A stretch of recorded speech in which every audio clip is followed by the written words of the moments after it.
Hello friends, welcome to Kuldeep education point. तो friends, ये हमारे मॉडर्न इतिहास की क्लास 26 है और आज इसमें हम अपना नया टॉपिक शुरू करेंगे। हमने अपनी प्रीवियस क्लास में 1857 की क्रांति के जो हमने 3 पार्ट बनाए थे उनको हमने कंप्लीट कर दिया है। परंतु अंग्रेजों के खिलाफ एक 1857 की क्रांति के अलावा भी बहुत सारे विद्रोह हुए थे। जैसे सबसे पहले जो विद्रोह हुआ था वो 1757 में प्लासी का युद्ध हुआ था। और प्लासी का जो युद्ध हुआ था तो बंगाल के जो नवाब थे सिराजुद्दौला और अंग्रेजों के मध्य यह हुआ था। इसमें अंग्रेज जीत जाते हैं। प्लासी के युद्ध के बाद 100 वर्ष बाद 1857 की क्रांति हुई थी। परंतु 1757 से लेकर जब तक मतलब भारत आजाद नहीं हुआ था तब तक अंग्रेजों के खिलाफ संघर्ष चलता रहा था। तो उसी के आधार पर जो हमारे 1757 से लेके 1857 व 1857 के बाद भी जो विद्रोह हुए थे भारत में उनको अब हम करेंगे। तो सबसे पहले जो विद्रोह हुए थे वो नागरिक विद्रोह कहे जाते हैं, जो नागरिकों के द्वारा किए गए थे। दूसरे आते हैं किसान विद्रोह जो किसानों के द्वारा किए गए थे। फिर आते हैं आदिवासी विद्रोह, और आदिवासी विद्रोह जो थे वो आदिवासी जनजातियों के द्वारा किए गए थे। जो हमारा चौथा विद्रोह है जनजाति के द्वारा। तो ये 4 प्रकार के विद्रोह हुए थे। और पांचवा था हमारा सैनिक विद्रोह, जो सैनिकों ने किया था 1857 की क्रांति में। जब 10 मई 1857 को मेरठ में सैनिकों ने विद्रोह शुरू कर दिया था। तो जो हमारे इनसे संबंधित जो विद्रोह हैं उन्हें आज हम कंप्लीट करेंगे।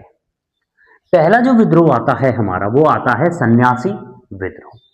और सन्यासी विद्रोह काफी लंबे समय तक ये चला था। इसकी जो शुरुआत हुई थी वो 1763 से लेकर हुई थी और 1800 ईस्वी तक ये चला था।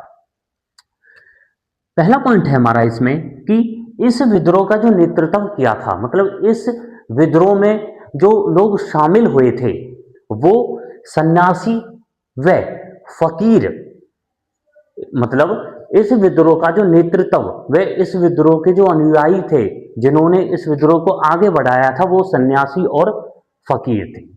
और यह विद्रोह जो था वो पूर्वी भारत में ज्यादा प्रसिद्ध रहा था।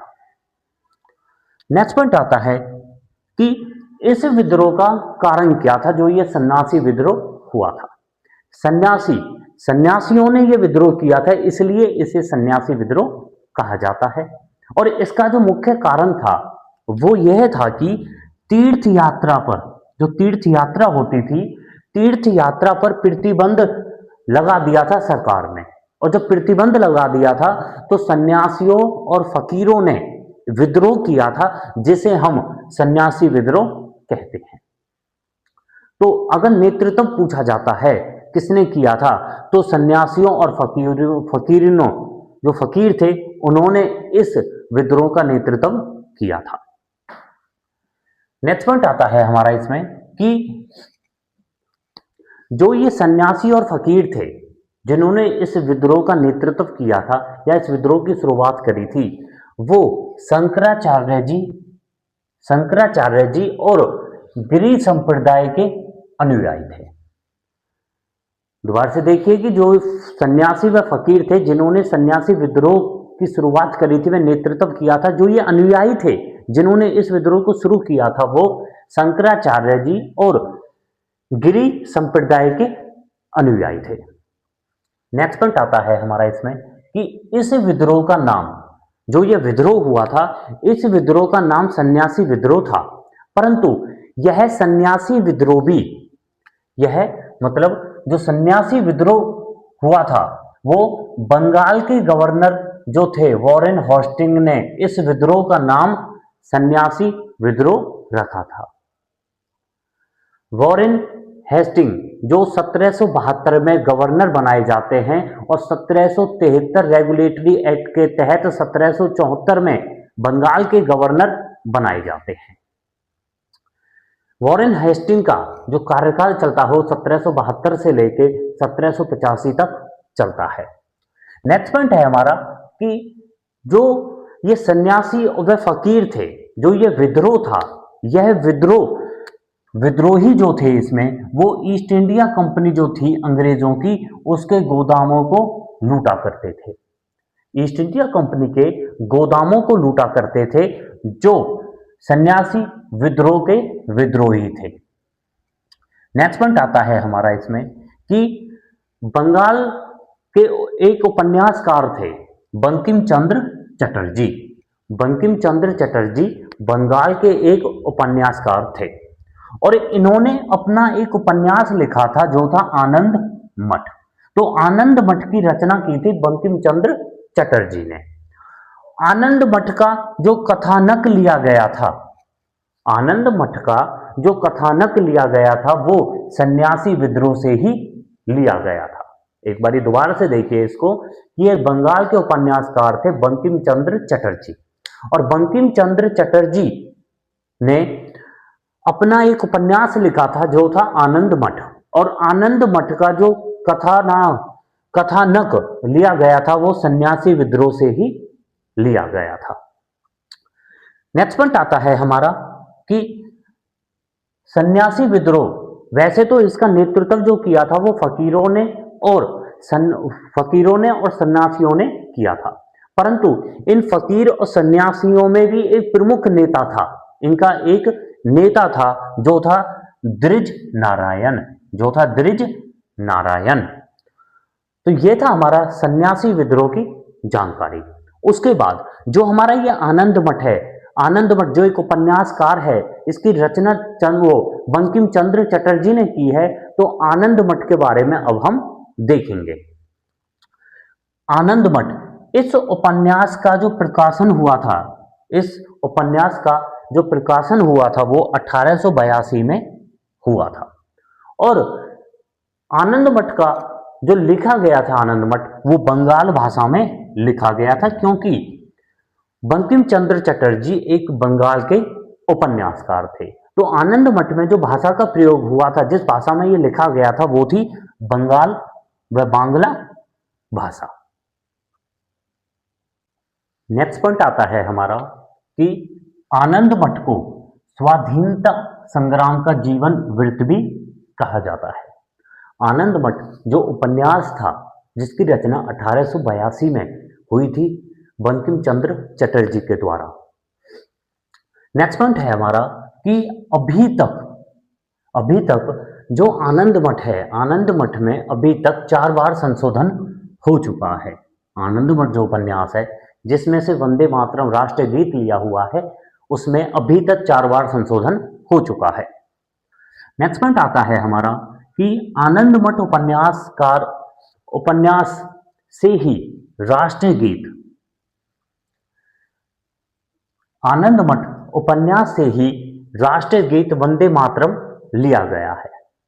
लिया तो है आनंद मठ से, और इसको जो सबसे पहले 1896 में सबसे पहले कांग्रेस का अधिवेशन हो रहा था कलकत्ता में, और कलकत्ता में सबसे पहले इसे गाया जाता है रविंद्रनाथ टैगोर के द्वारा। तो सबसे पहले राष्ट्रीय गीत जो है हमारा वंदे मातरम, इसे सबसे पहले 1896 में कांग्रेस के कलकत्ता अधिवेशन में गाया गया था रविंद्रनाथ टैगोर के द्वारा। परंतु जो संवैधानिक तौर पे इसे मान्यता प्राप्त हुई थी वो 24 जनवरी 1950 को संवैधानिक तौर पर इसे भारत का राष्ट्रीय गीत बना लिया गया था। राष्ट्रीय गीत का इसे दर्जा प्राप्त हुआ था 24 जनवरी 1950 को। वंदे मातरम जो है, वंदे मातरम जो शब्द है, इसका अर्थ होता है कि हे मातृभूमि, मैं आपको नमन करता हूं। नेक्स्ट पॉइंट है हमारा कि बंकिम चंद्र चटर्जी जो थे, जिनका उपन्यास आनंद मठ है, और आनंद मठ से ही हमारा राष्ट्रीय गीत वंदे मातरम लिया हुआ है। तो बंकिम चंद्र चटर्जी के कुछ अन्य रचनाएं हैं जैसे बंग दर्शन, बंग दर्शन, सीताराम व देवी चौधरानी। नेक्स्ट पॉइंट है हमारा कि हमने अभी हमारा सन्यासी विद्रोह देखा था। सन्यासी विद्रोह की जो शुरुआत हुई थी वो सन्यासियों व फकीरों के द्वारा हुई थी।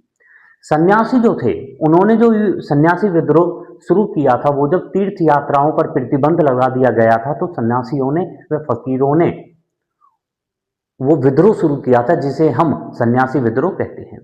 परंतु एक फकीर विद्रोह भी इसमें शामिल था, जो फकीरों के द्वारा, जो मुसलमान के फकीर थे, मुसलमान फकीरों ने फकीर आंदोलन की, फकीर विद्रोह की शुरुआत की थी, परंतु धीरे धीरे मुसलमानों का साथ दिया था हिंदू फकीरों ने भी। तो यह हिंदू और मुसलमानों के द्वारा जो विद्रोह किया, विद्रोह बना था वो बना था फकीर विद्रोह। और फकीर विद्रोह के जो प्रमुख नेता थे, जो नेतृत्व किया था जिन्होंने, वो मुसलमान के साथ साथ हिंदू भी थे, जैसे मजनून शाह, चिराग अली, मूसा शाह, भवानी पाठक व देवी चौधरानी प्रमुख नेता थे फकीर विद्रोह के। तो ये था हमारा जो हमारा सन्यासी व फकीर विद्रोह था उसकी जानकारी।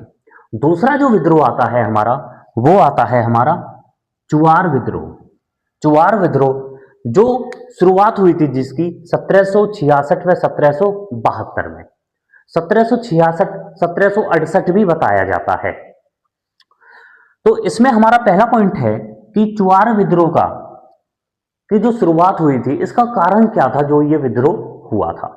ये विद्रोह पश्चिम बंगाल में प्रभावित हुआ था।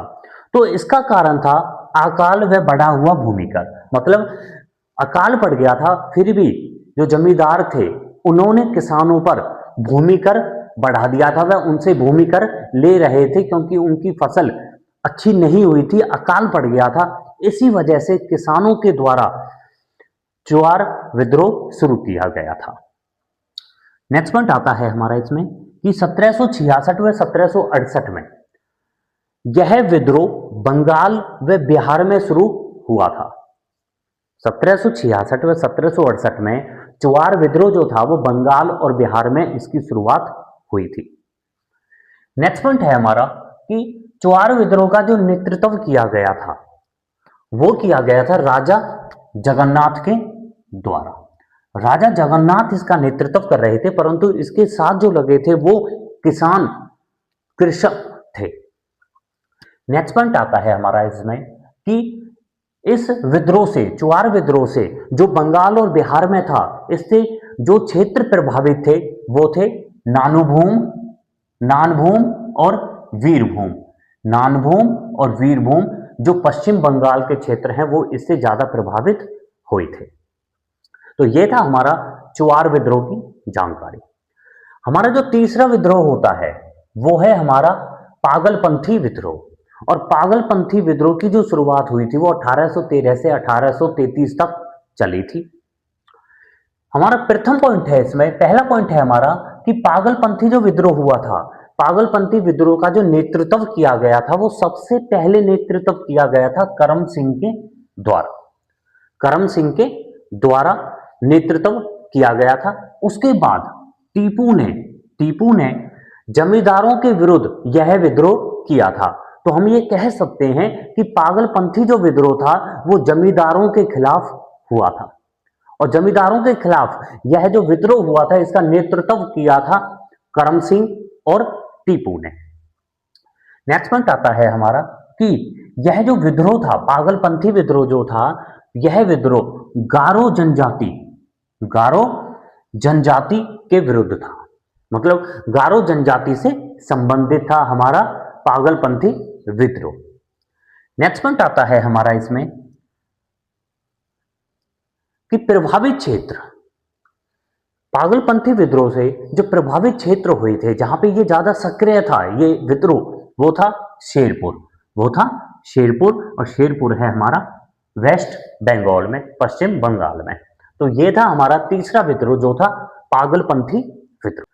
हमारा जो चौथा आंदोलन आता है हमारा चौथा आंदोलन है कूका आंदोलन। और कूका आंदोलन जो शुरू हुआ था वो 1840 से लेकर 1872 तक बताया जाता है। कूका आंदोलन, इसका पहला पॉइंट है कि इसकी शुरुआत जो हुई थी कूका आंदोलन की वो 1840 ईस्वी में हुई थी। और इसकी जो शुरुआत की थी वो सैन साहब थे भगत जवाहरमल। भगत जवाहरमल ने इसकी शुरुआत, कूका आंदोलन की शुरुआत 1840 में की थी। अब इसका उद्देश्य क्या था कूका आंदोलन का? कूका आंदोलन का उद्देश्य था कि जो जाति के आधार पर भेदभाव हो रहे हैं, जो सामाजिक कार्यों में जाति के आधार पर भेदभाव हो रहे हैं, जो वैवाहिक संबंधों में अंतर जाति के आधार पर भेदभाव हो रहे हैं, वे जो नशीले पदार्थ हैं जैसे आपकी शराब होगी और भी चीजें हैं, इन पर प्रतिबंध लगाने के लिए, मतलब नशीली चीजों पर प्रतिबंध लगाने के लिए और अंतर जाति भेदभाव पर प्रतिबंध हटाने के लिए यह आंदोलन, कूका आंदोलन की शुरुआत की गई थी 1840 में भगत जवाहरमल के द्वारा। नेक्स्ट पॉइंट है हमारा कि सैन साहब जो थे, सैन साहब का जो अनुयायी था, जो शिष्य था, वो था बालक सिंह। और बालक सिंह के भी जो अनुयायी थे, उन अनुयायियों का एक दल गठित किया गया था। और बालक सिंह ने अपना जो मुख्यालय बनाया था वो हजारा में बनाया था। तो हजारा में जो मुख्यालय बनाया गया था वो बालक सिंह ने बनाया था और यह मुख्यालय कूका आंदोलन के लिए बनाया गया था। नेक्स्ट पॉइंट है हमारा इसमें कि 1860 में बालक सिंह की मृत्यु के पश्चात, जब बालक सिंह की मृत्यु हो जाती है 1860 में, तो बालक सिंह की मृत्यु के पश्चात उनके जो शिष्य था राम सिंह कूका, दोबारा से देखिए कि 1860 में बालक सिंह की मृत्यु हो जाती है और बालक सिंह की मृत्यु के बाद उनका जो शिष्य होता है राम सिंह कूका, और इन्हीं के ऊपर कूका आंदोलन पड़ा था, क्योंकि इन्हीं के नेतृत्व में, राम सिंह के नेतृत्व में कूका आंदोलन सबसे ज्यादा विस्तार हुआ था कूका आंदोलन का। तो राम सिंह कूका के नेतृत्व में विद्रोह ने जोर पकड़ा था। वह 1869 में कूकाओं का पहला विद्रोह हुआ था फिरोजपुर में। कूकाओं का पहला विद्रोह हुआ था फिरोजपुर में अंग्रेजों के खिलाफ। ये जो फिरोजपुर और ये जो आंदोलन चल रहा था कूका आंदोलन, ये पंजाब में चल रहा था।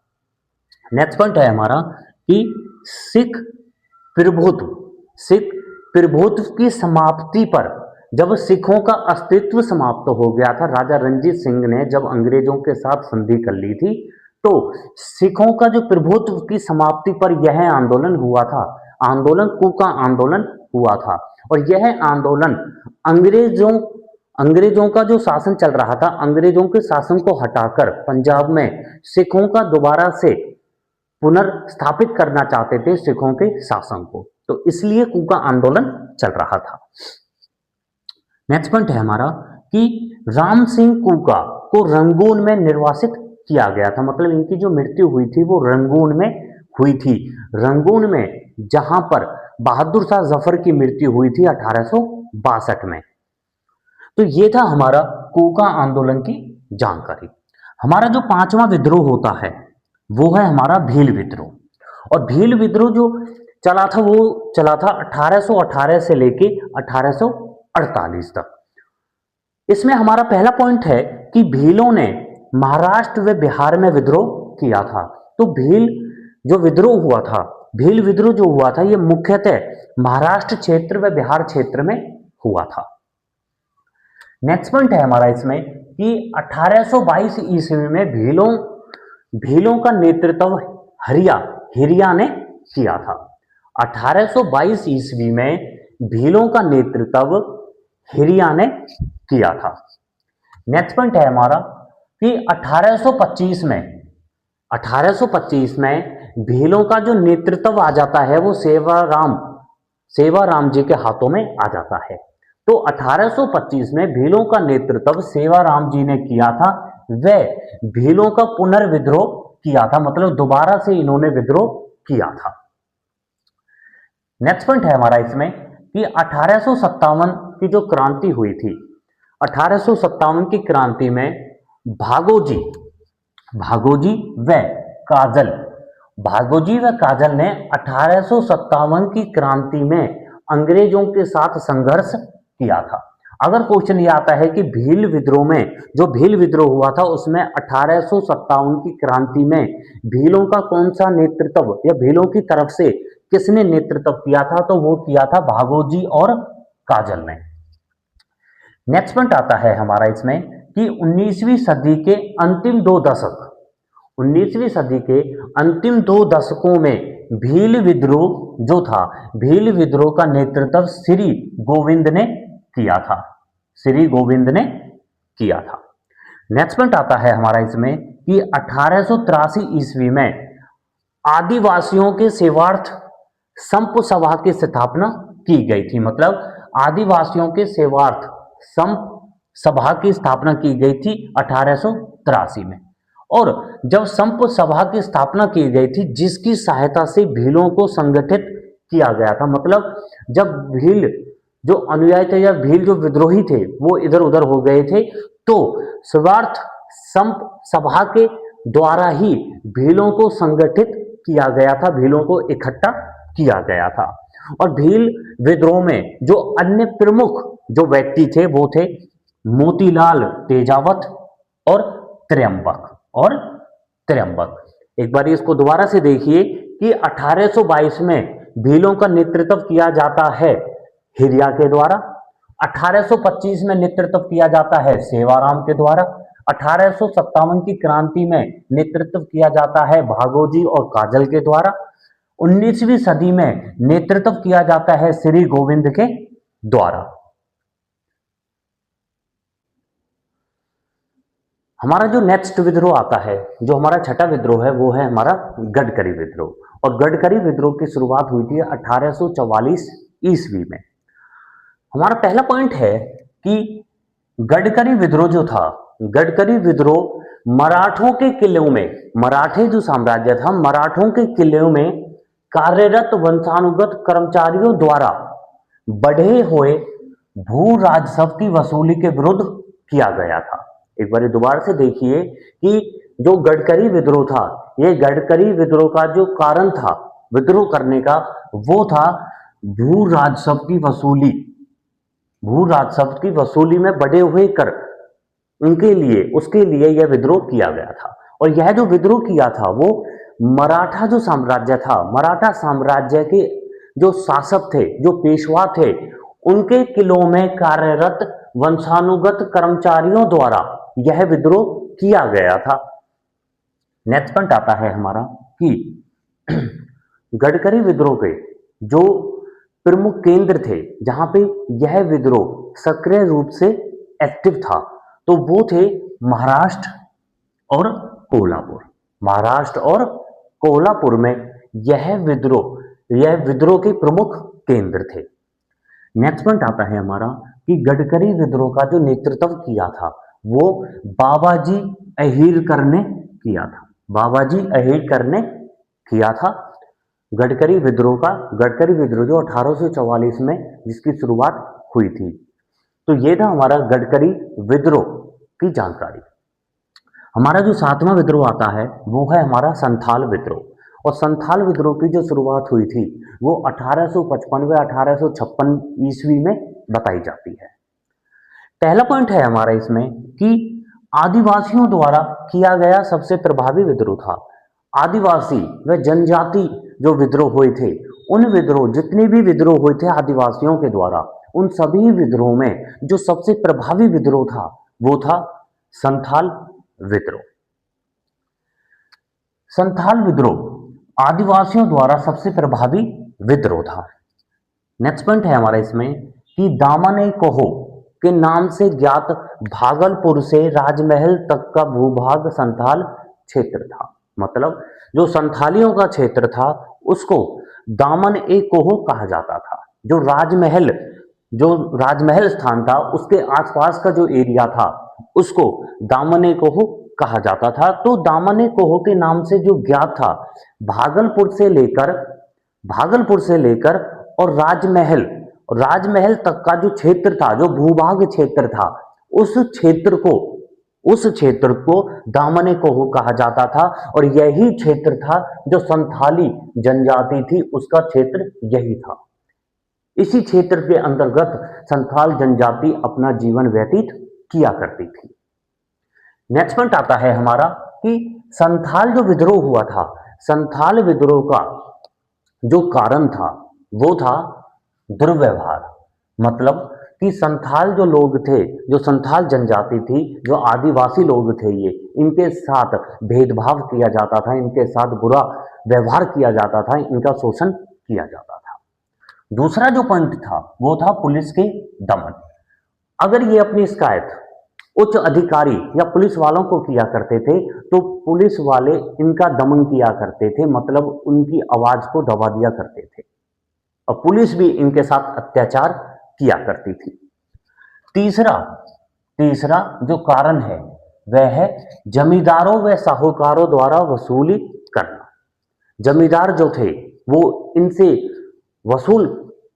कर वसूला करते थे, और साहूकार भी इनके साथ कर वसूल व अत्याचार किया करते थे।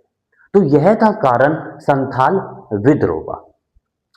नेक्स्ट पॉइंट आता है कि संथाल विद्रोह में बहुत सारे प्रमुख नेता हुए थे। वह बहुत सारे प्रमुख नेताओं में से हमारे जो प्रमुख नेता हैं वो हैं सिद्धू, कान्हू, चांद और भैरव।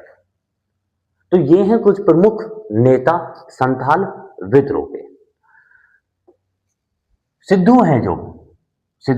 जो प्रमुख नेता थे, इनकी जो मृत्यु हुई थी वो 1855 में हुई थी।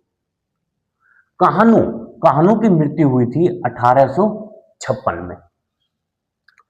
नेक्स्ट पॉइंट आता है कि संथाल विद्रोह से जो सबसे ज्यादा प्रभावित क्षेत्र था, जहां पर ये जो विद्रोह था वो सक्रिय रूप से फैला हुआ था, वो था राजमहल का क्षेत्र। और राजमहल जो पहाड़ियां थी, राजमहल जो क्षेत्र था वो है वेस्ट बंगाल में, वो है हमारा वेस्ट बंगाल में। नेक्स्ट पॉइंट आता है हमारा इसमें कि 1855 में भागलपुर क्षेत्र के भगनीडीही तालुके स्थान से शुरू हुआ था यह विद्रोह। जो हमारा संथाल विद्रोह है, जो आदिवासियों द्वारा शुरू किया गया था, जब उनके साथ अत्याचार हो रहा था, उनकी आवाजों को दबाया जा रहा था पुलिस के द्वारा, साहूकारों और जमींदारों इनके साथ कर वसूल रहे थे, तो इन्होंने जो विद्रोह किया था संथाल विद्रोह, वो 1855 में किया था इन्होंने शुरुआत। और इन्होंने भागलपुर क्षेत्र के भगनीडीही तालुके स्थान से संथाल विद्रोह की शुरुआत की थी। नेक्स्ट पॉइंट आता है हमारा इसमें कि संथाल विद्रोहियों ने अंग्रेज कमांडर मेजर बारो को हराया था।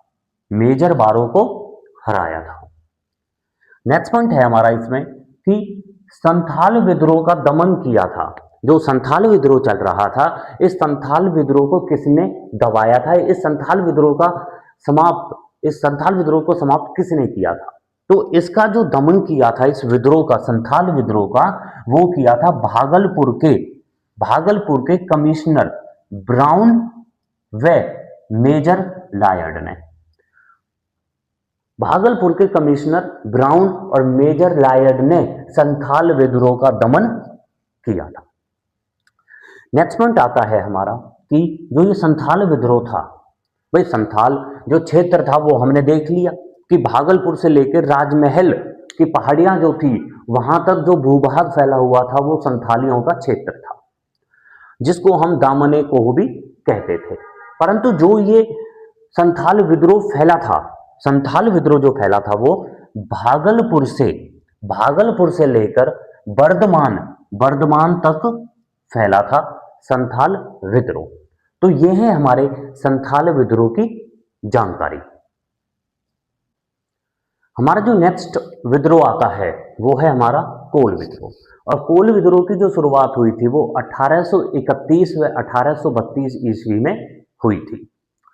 पहला पॉइंट है हमारा इसमें कि छोटा नागपुर जो क्षेत्र था छोटा नागपुर क्षेत्र के आसपास में कुछ जनजातियां रहती थी, जैसे मुंडा जनजाति, ओराव, हो और महाली जनजाति। और इन्हीं जनजाति के जो लोग थे उनको कोल कहा जाता था। एक बार दोबारा से देखिए कि छोटा नागपुर क्षेत्र के पास कुछ जनजातियां रहती थी, जैसे मुंडा, हो, ओराव और महाली। और इन्हीं जो जनजाति के लोग थे, इन्हीं जनजाति के लोगों को कोल कहा जाता था। नेक्स्ट पॉइंट आता है हमारा कि 1822 ईस्वी में अंग्रेजों ने चावल की नशीली शराब का उत्पादन, नशीली शराब पर उत्पादन शुल्क लगा दिया था। यह जो चावल से नशीली शराब बनाई जाती थी, वह कोल जनजाति, जो ये मुंडा, ओराव, हो, ये जो जनजातियां हैं, इन जनजातियों के लिए अपने खुद के उत्पादन ये किया करते थे चावल की नशीली शराब का। और जब अंग्रेजों ने चावल की नशीली शराब पर उत्पादन शुल्क लगा दिया था 1822 में, तो धीरे धीरे से नेक्स्ट पॉइंट हमारा कि 1831 ईस्वी में 1831 ईस्वी में बुद्धो भगत के नेतृत्व में सिंहभूम क्षेत्र में कोल विद्रोह हुआ था। नेक्स्ट पॉइंट है हमारा इसमें कि 1832 में गंगा नारायण ने इस कोल विद्रोह का नेतृत्व किया था। एक बार दोबारा से देखिए इसको कि नागपुर क्षेत्र के पास कुछ जनजातियां रहती थी, जैसे मुंडा, ओराव, हो, महाली, और इन्हीं जनजाति के लोगों को कोल कहा जाता था। जब 1822 ईस्वी में अंग्रेजों ने चावल से बनी नशीली शराब पर उत्पादन शुल्क लगा दिया था, जिस शराब को ये जनजाति लोग अपने लिए बनाते थे, अपने लिए खुद के लिए उत्पादन किया करते थे, परंतु उस पर भी उत्पादन शुल्क लगा दिया। तो आगे चलकर 1831 ईस्वी में बुद्धो भगत के नेतृत्व में सिंहभूम क्षेत्र से कोल विद्रोह का प्रारंभ हुआ था, आरंभ हुआ था। और 1832 में गंगा नारायण ने इस कोल विद्रोह का नेतृत्व किया था। तो यह थी हमारी जानकारी कोल विद्रोह की। जो हमारा नेक्स्ट विद्रोह आता है वो है हमारा खासी विद्रोह।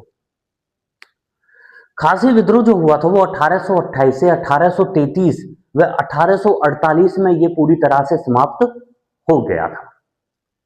पहला पॉइंट है हमारा इसमें कि जो हमारा बंगाल क्षेत्र है, बंगाल क्षेत्र के पूर्व में मेघालय में, आज के समय में मेघालय में कुछ पहाड़ियां हैं जिसे हम गारो, खासी, जैंतिया पहाड़ी कहते हैं। और जो ये गारो व जैंतिया पहाड़ियां हैं, इन्हीं पहाड़ियों के बीच में खासी लोग रहते हैं, वह खासी जनजाति रहती है और इन्हीं लोगों को खासी कहा जाता है। नेक्स्ट पॉइंट है हमारा इसमें कि ये लोग जो गारो व जैंतिया पहाड़ियों के बीच में रह रहे थे, इन्हीं में 1824 में इन्हीं के पास 1824 में अंग्रेजों का अधिकार हो जाता है ब्रह्मपुत्र नदी घाटी पर। ब्रह्मपुत्र नदी घाटी पर जब 1824 में अंग्रेजों का अधिकार हो जाता है, तो अंग्रेज जो थे वो ब्रह्मपुत्र नदी घाटी के पास एक सड़क बनाना चाहते थे, जिसे वो सिलहट से जोड़ने के लिए बना रहे थे। इसी सड़क बनाने के लिए एक वार्तालाप की जाती है। अंग्रेज जो थे वो खासी जो खासी मुखिया थे, जो प्रमुख नेता थे, उनके साथ अंग्रेज वार्तालाप करते हैं 1827 में, परंतु इस वार्तालाप का कोई भी परिणाम नहीं आता और यह वार्तालाप असफल हो जाती है। नेक्स्ट पॉइंट है हमारा इसमें कि अंग्रेजों ने जब कोई भी परिणाम नहीं आता, कोई भी निर्णय नहीं निकल के आता जो 1827 में वार्तालाप होती है, तो अंग्रेजों ने छतर सिंह नामक व्यक्ति को इस क्षेत्र का जमींदार नियुक्त कर दिया। जब अंग्रेजों ने छतर सिंह नामक व्यक्ति को जमींदार नियुक्त कर दिया तो छतर सिंह ने सड़क बनाने की परमिशन व सड़क बनाने की अनुमति प्रदान कर दी अंग्रेजों को। और यह सड़क आपस में जोड़ती थी सिलहट व ब्रह्मपुत्र घाटी को। और इसी के पास में खासी के लोग रहा करते थे जो गारो और जैंतिया पहाड़ी के बीच में रहते थे। नेक्स्ट पॉइंट आता है हमारा कि खासी जो मुखिया था, खासी जनजाति का जो मुखिया था तीरथ सिंह,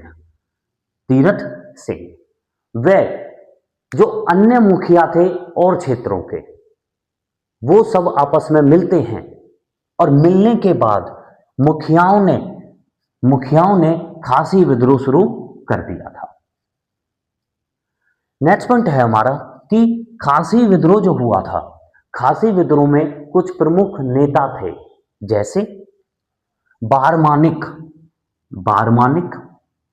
मुकुंद सिंह और अतिरोध सिंह। यह कहा जाता है कि जो खासी मुखिया था तीरथ सिंह को ही अन्य नाम से जाना जाता था जो था अतिरोध सिंह। तो ये था हमारा खासी विद्रोह जो 1828 में शुरू हुआ था। खासी के लोग जो थे वो गारो और जैंतिया पहाड़ी के बीच में रहते थे। 1824 में जब अंग्रेजों का अधिकार हो गया था ब्रह्मपुत्र नदी के घाटी पर, तो उन्होंने ब्रह्मपुत्र नदी और सिलहट को जोड़ने के लिए एक सड़क बनानी चाहिए, परंतु 1827 में जब अंग्रेज और खासी मुखियाओं के बीच में वार्तालाप हुई थी उसका कोई भी निर्णय नहीं आया था। आगे चल के अंग्रेजों ने जब छतर सिंह को जमींदार नियुक्त कर दिया था उस क्षेत्र का, तो छतर सिंह ने सड़क बनाने की अनुमति प्रदान कर दी थी। जब छतर सिंह ने सड़क बनाने की अनुमति प्रदान कर दी थी तो खासी का जो मुखिया था तीरथ सिंह और जो अन्य मुखिया थे उन्होंने एक विद्रोह शुरू कर दिया था और उसी विद्रोह को खासी विद्रोह कहा जाता है। इसमें जो अन्य नेता थे वो थे बारमानिक, मुकुंद सिंह और अतिरोध सिंह। तो ये था हमारा खासी विद्रोह की जानकारी। हमारा जो अगला विद्रोह आता है, जो हमारा नेक्स्ट विद्रोह है, वो है हमारा वेलोर का विद्रोह। और ये कहा जाता है कि वेलोर का विद्रोह सबसे पहले जो विद्रोह हुआ था वो वेलोर का विद्रोह ही माना जाता है। ये छोटे से स्तर पर ही हुआ था। उसके बाद जो सैनिक विद्रोह हुआ था बड़े स्तर पर, वो 1857 की क्रांति हुई थी। तो वेलोर जो विद्रोह हुआ था वो 1806 में हुआ था। 1806 में ये वेलोर स्थान पर हुआ था जो मैसूर व तमिलनाडु में है। जिस समय नेक्स्ट पॉइंट है हमारा कि जिस समय वेलोर का विद्रोह हो रहा था उस समय जो गवर्नर जनरल था वो था हमारा सर जॉर्ज वार्लो।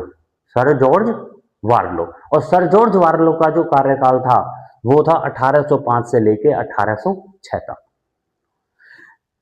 नेक्स्ट पॉइंट है हमारा कि जो ये वेलोर विद्रोह हुआ था इसका प्रमुख कारण क्या था।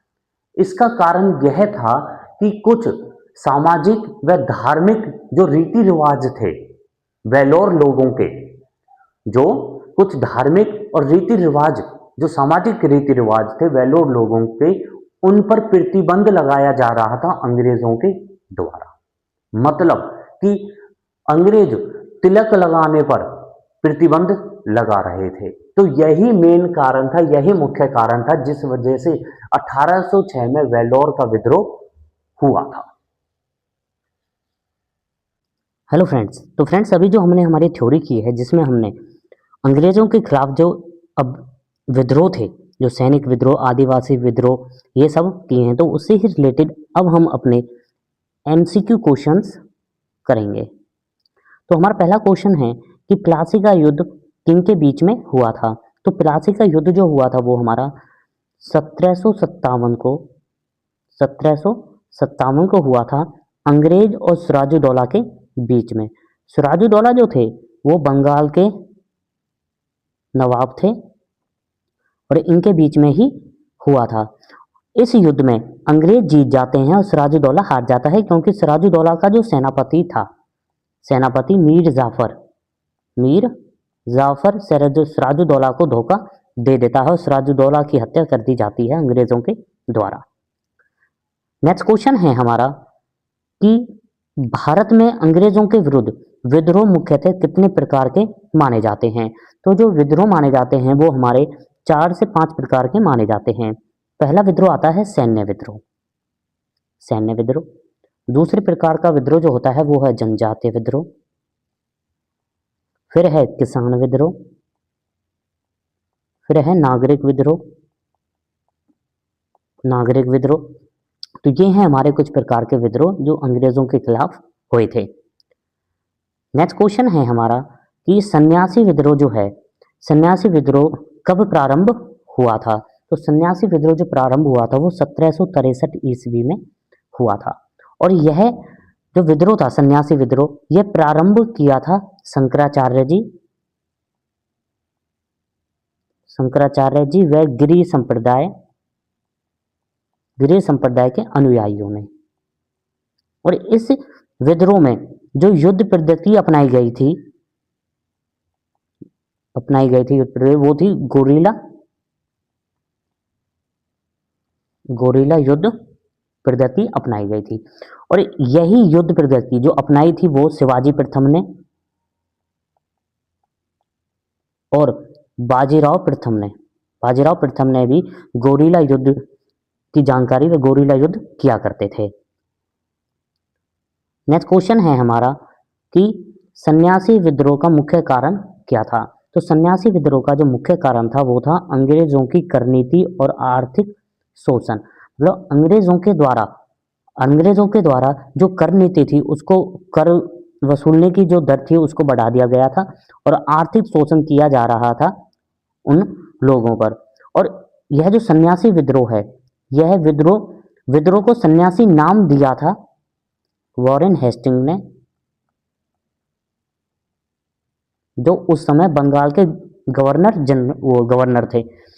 और इस विद्रोह का जो दमन किया था, इस विद्रोह का दमन भी किया था उसी समय बंगाल के गवर्नर वॉरेन हेस्टिंग ने। नेक्स्ट क्वेश्चन है हमारा कि सन्यासी विद्रोह का उल्लेख किस प्रसिद्ध उपन्यास में मिलता है। तो जो हमारा प्रसिद्ध उपन्यास है आनंद मठ, जिसका प्रकाशन हुआ था 1882 में। और इसका जो उपन्यासकार हैं जिन्होंने ये उपन्यास लिखा है बंगाल भाषा में से लिखा गया था और ये लिखा है बंकिम चंद्र चटर्जी ने 1882 में एक उपन्यास लिखा है जिसका नाम है आनंद मठ। और आनंद मठ उपन्यास में ही सन्यासी विद्रोह का उल्लेख मिलता है और आनंद मठ बांग्ला भाषा में लिखा गया है। नेक्स्ट क्वेश्चन है हमारा कि आनंद मठ के लेखक कौन थे। तो आनंद मठ जो उपन्यास है उसके लेखक थे बंकिम चंद्र चटर्जी भी कहते हैं। और इस जो उपन्यास था इस उपन्यास को इसी उपन्यास में से सबसे पहले जो लिया था वो वंदे मातरम राष्ट्रगीत लिया था। वो वंदे मातरम राष्ट्रगीत इसी से ही लिया था, इसी उपन्यास से।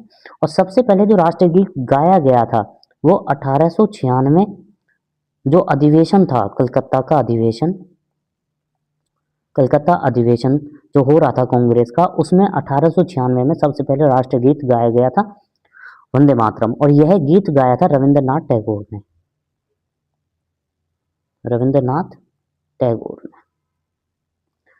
नेक्स्ट क्वेश्चन है हमारा कि फकीर विद्रोह का नेतृत्व किसने किया था।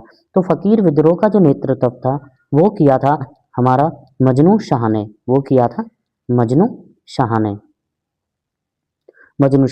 परंतु जो हमारे अन्य कुछ और भी इसमें प्रमुख नेता थे, मतलब फकीर विद्रोह जो हुआ था वो 1766 में हुआ था। और यह विद्रोह शुरू किया था मुसलमान थे, जो फकीर थे वो मुसलमान थे, उन्होंने इसको किया था, परंतु आगे चल के इसे हिंदुओं ने भी इस विद्रोह में अपना योगदान दिया था। और हिंदू जो नेता थे वो प्रमुख थे, जैसे चिराग अली, मतलब हिंदू और मुसलमान नेता थे चिराग अली, भवानी पाठक, और देवी चौधरानी कुछ प्रमुख नेता थे फकीर विद्रोह के। नेक्स्ट क्वेश्चन है हमारा कि चुआर विद्रोह कब प्रारंभ हुआ था। तो चुआर विद्रोह जो प्रारंभ हुआ था वो 1766 में प्रारंभ हुआ था। और यह जो चुआर विद्रोह प्रारंभ हुआ था ये बंगाल में हुआ था, और बंगाल में भी ये मिदनापुर क्षेत्र में हुआ था, मिदनापुर क्षेत्र में हुआ था। नेक्स्ट क्वेश्चन है हमारा कि कूका आंदोलन किस क्षेत्र में शुरू हुआ था। तो कूका आंदोलन जो हुआ था वो पंजाब क्षेत्र में हुआ था। और यह जो पंजाब क्षेत्र में हुआ था यह 18वीं शताब्दी में शुरू हुआ था। और इस कूका आंदोलन का जो उद्देश्य था वो था जो सिख संप्रदाय था, सिख संप्रदाय को पुनर्स्थापित करना सिख संप्रदाय को। और इसकी जो शुरुआत करी थी इस आंदोलन की, कूका आंदोलन की जो शुरुआत की थी वो शुरुआत की थी सैन साहब को ही भगत जवाहरमल कहा जाता था। भगत जवाहरमल ने इसकी शुरुआत की थी। और कूका आंदोलन का जो मुख्यालय था वो था हजारा में, नेक्स्ट क्वेश्चन है हमारा कि कूका आंदोलन किस नाम से भी जाना जाता था। तो कूका आंदोलन को नामधारी आंदोलन के नाम से भी जानते थे। और कूका आंदोलन के कुछ प्रमुख जो नेता थे, वो थे बालक सिंह और राम सिंह। इस आंदोलन कूका आंदोलन का जो सबसे ज्यादा विस्तार हुआ था वो राम सिंह के नेतृत्व में हुआ था। नेक्स्ट क्वेश्चन है हमारा कि भील विद्रोह कब प्रारंभ हुआ था। तो भील विद्रोह जो हुआ था वो हमारा 1818 ईस्वी में हुआ था, 1818 ईस्वी में हुआ था। और यह हमारा महाराष्ट्र व राजस्थान में यह विद्रोह हुआ था। और इसका जो नेतृत्व किया था वो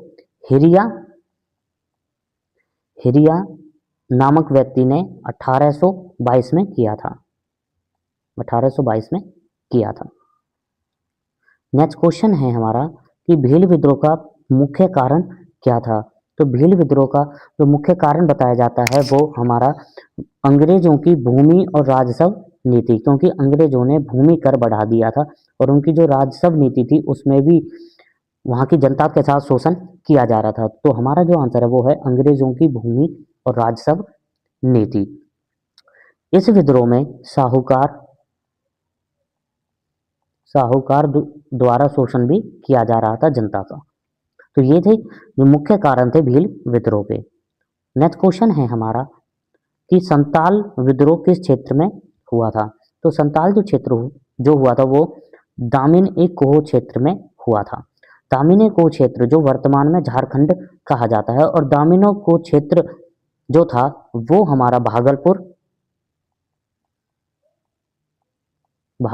व राजमहल के बीच में जो भूभाग था उसी भूभाग को दामिनी कोह क्षेत्र कहा जाता था, जो आज के समय में झारखंड है। और इसके जो प्रमुख नेता थे संताल विद्रोह के, वो प्रमुख नेता थे सिद्धू और कान्हू। सिद्धू की मृत्यु हो जाती है 1855 में, कान्हू की मृत्यु होती है 1856 में। नेक्स्ट क्वेश्चन है हमारा कि संताल विद्रोह किस प्रकार का विद्रोह था। तो संताल विद्रोह जो था वो हमारा एक जनजातीय विद्रोह था, क्योंकि इसका जो कारण था वो हमारा जो प्रमुख कारण था जो संताल विद्रोह था वो था भूमि कर में वृद्धि करना,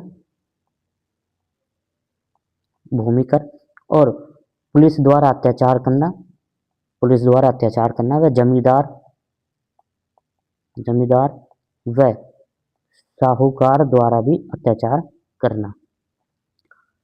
नेक्स्ट क्वेश्चन है हमारा कि कोल विद्रोह किस क्षेत्र में हुआ था।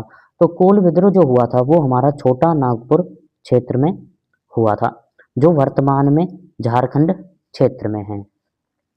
इसका जो प्रमुख कारण बताया जाता है कोल विद्रोह का, वो बताया जाता है कि 1822 में अंग्रेजों ने, मतलब 1822 में जो कोल जनजाति थी वो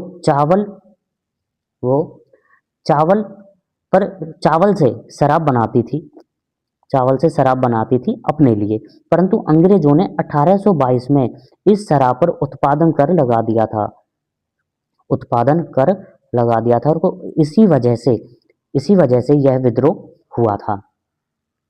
नेक्स्ट क्वेश्चन है हमारा कि कोल विद्रोह में किन जनजातियों ने भाग लिया था। तो कोल विद्रोह में जो लिया था वो हमारी जनजाति थी हो जनजाति और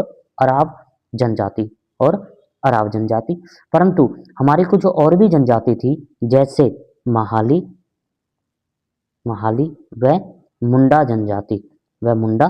जनजाति और इन्हीं जनजाति के जो लोग थे, इन्हीं लोगों को कोल कहा जाता था और इस विद्रोह का जो नेता था, जो नेतृत्व किया था, वो किया था बुधो भगत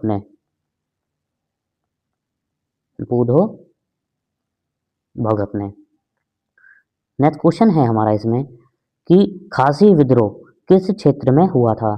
तो खासी जो हमारा विद्रोह हुआ था वो हमारा असम और मेघालय क्षेत्र में हुआ था। जो हमारा जयंतिया, असम में जो पहाड़ियां हैं हमारी जयंती, गारो और खासी, तो जयंतिया व गारो के बीच में, जयंतिया और गारो के मध्य जो पहाड़ियां हैं उनके मध्य एक जनजाति रहती थी जिसे हम खासी कहते हैं। उन लोगों को खासी कहा जाता था और उनके द्वारा ही खासी विद्रोह किया गया था। नेक्स्ट क्वेश्चन है हमारा कि खासी विद्रोह का मुख्य कारण क्या था। तो खासी विद्रोह का जो मुख्य कारण था वो था अंग्रेजों द्वारा सड़क निर्माण और क्षेत्र में हस्तक्षेप करना। जब अंग्रेजों ने 1824 ईस्वी में ब्रह्मपुत्र घाटी पर अपना अधिकार स्थापित कर लिया था, ब्रह्मपुत्र घाटी पर अपना अधिकार स्थापित कर लिया था, तो वो ब्रह्मपुत्र घाटी से एक सड़क बनाना चाहते थे जो सड़क जोड़ती थी सिलहट को। परंतु जो खासी के जो मुखिया थे उन्होंने इस बात के लिए मना कर दिया था, तो इसी वजह से यह विद्रोह हुआ था। नेक्स्ट क्वेश्चन है हमारा कि वेलेर विद्रोह कब हुआ था। तो वेलेर जो सर्वप्रथम सैनिक विद्रोह था, सबसे पहला जो सैनिक विद्रोह था, परंतु इसका यह राष्ट्रीय स्तर पर यह विद्रोह नहीं हुआ था। राष्ट्रीय स्तर पर जो विद्रोह माना जाता है वो हमारा 1857 की क्रांति माना जाता है। तो वेलोर विद्रोह जो हुआ था ये हमारा 1806 ईस्वी में हुआ था और ये वेलोर विद्रोह हमारा तमिलनाडु क्षेत्र में व मैसूर क्षेत्र में हुआ था। नेक्स्ट क्वेश्चन है हमारा कि वेलोर विद्रोह का मुख्य कारण क्या था।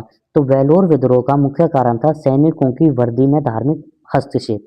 ये कहा जाता है कि अंग्रेज सैनिक जो थे वो वहाँ के समाज जो रीति रिवाज थे उनमें हस्तक्षेप कर रहे थे, इसी वजह से वेलोर विद्रोह हुआ था।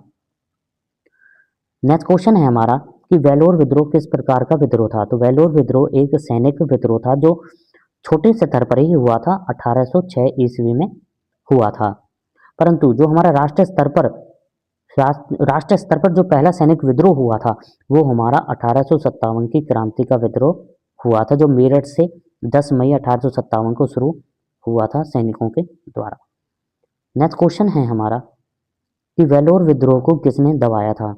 तो वेलोर विद्रोह को सर जॉर्ज बालो ने दबाया था, जो उस समय गवर्नर जनरल थे। तो फ्रेंड्स ये थी हमारी आज की क्लास जिसमें हमने थ्योरी प्लस में एमसीक्यू क्वेश्चंस किए हैं। फ्रेंड्स इस टॉपिक पर ये हमारा पार्ट ए है और इसी टॉपिक पर हमारा एक पार्ट और आएगा जिसमें हम संपूर्ण जो विद्रोह हैं उनको हम कंप्लीट करेंगे। Thank you.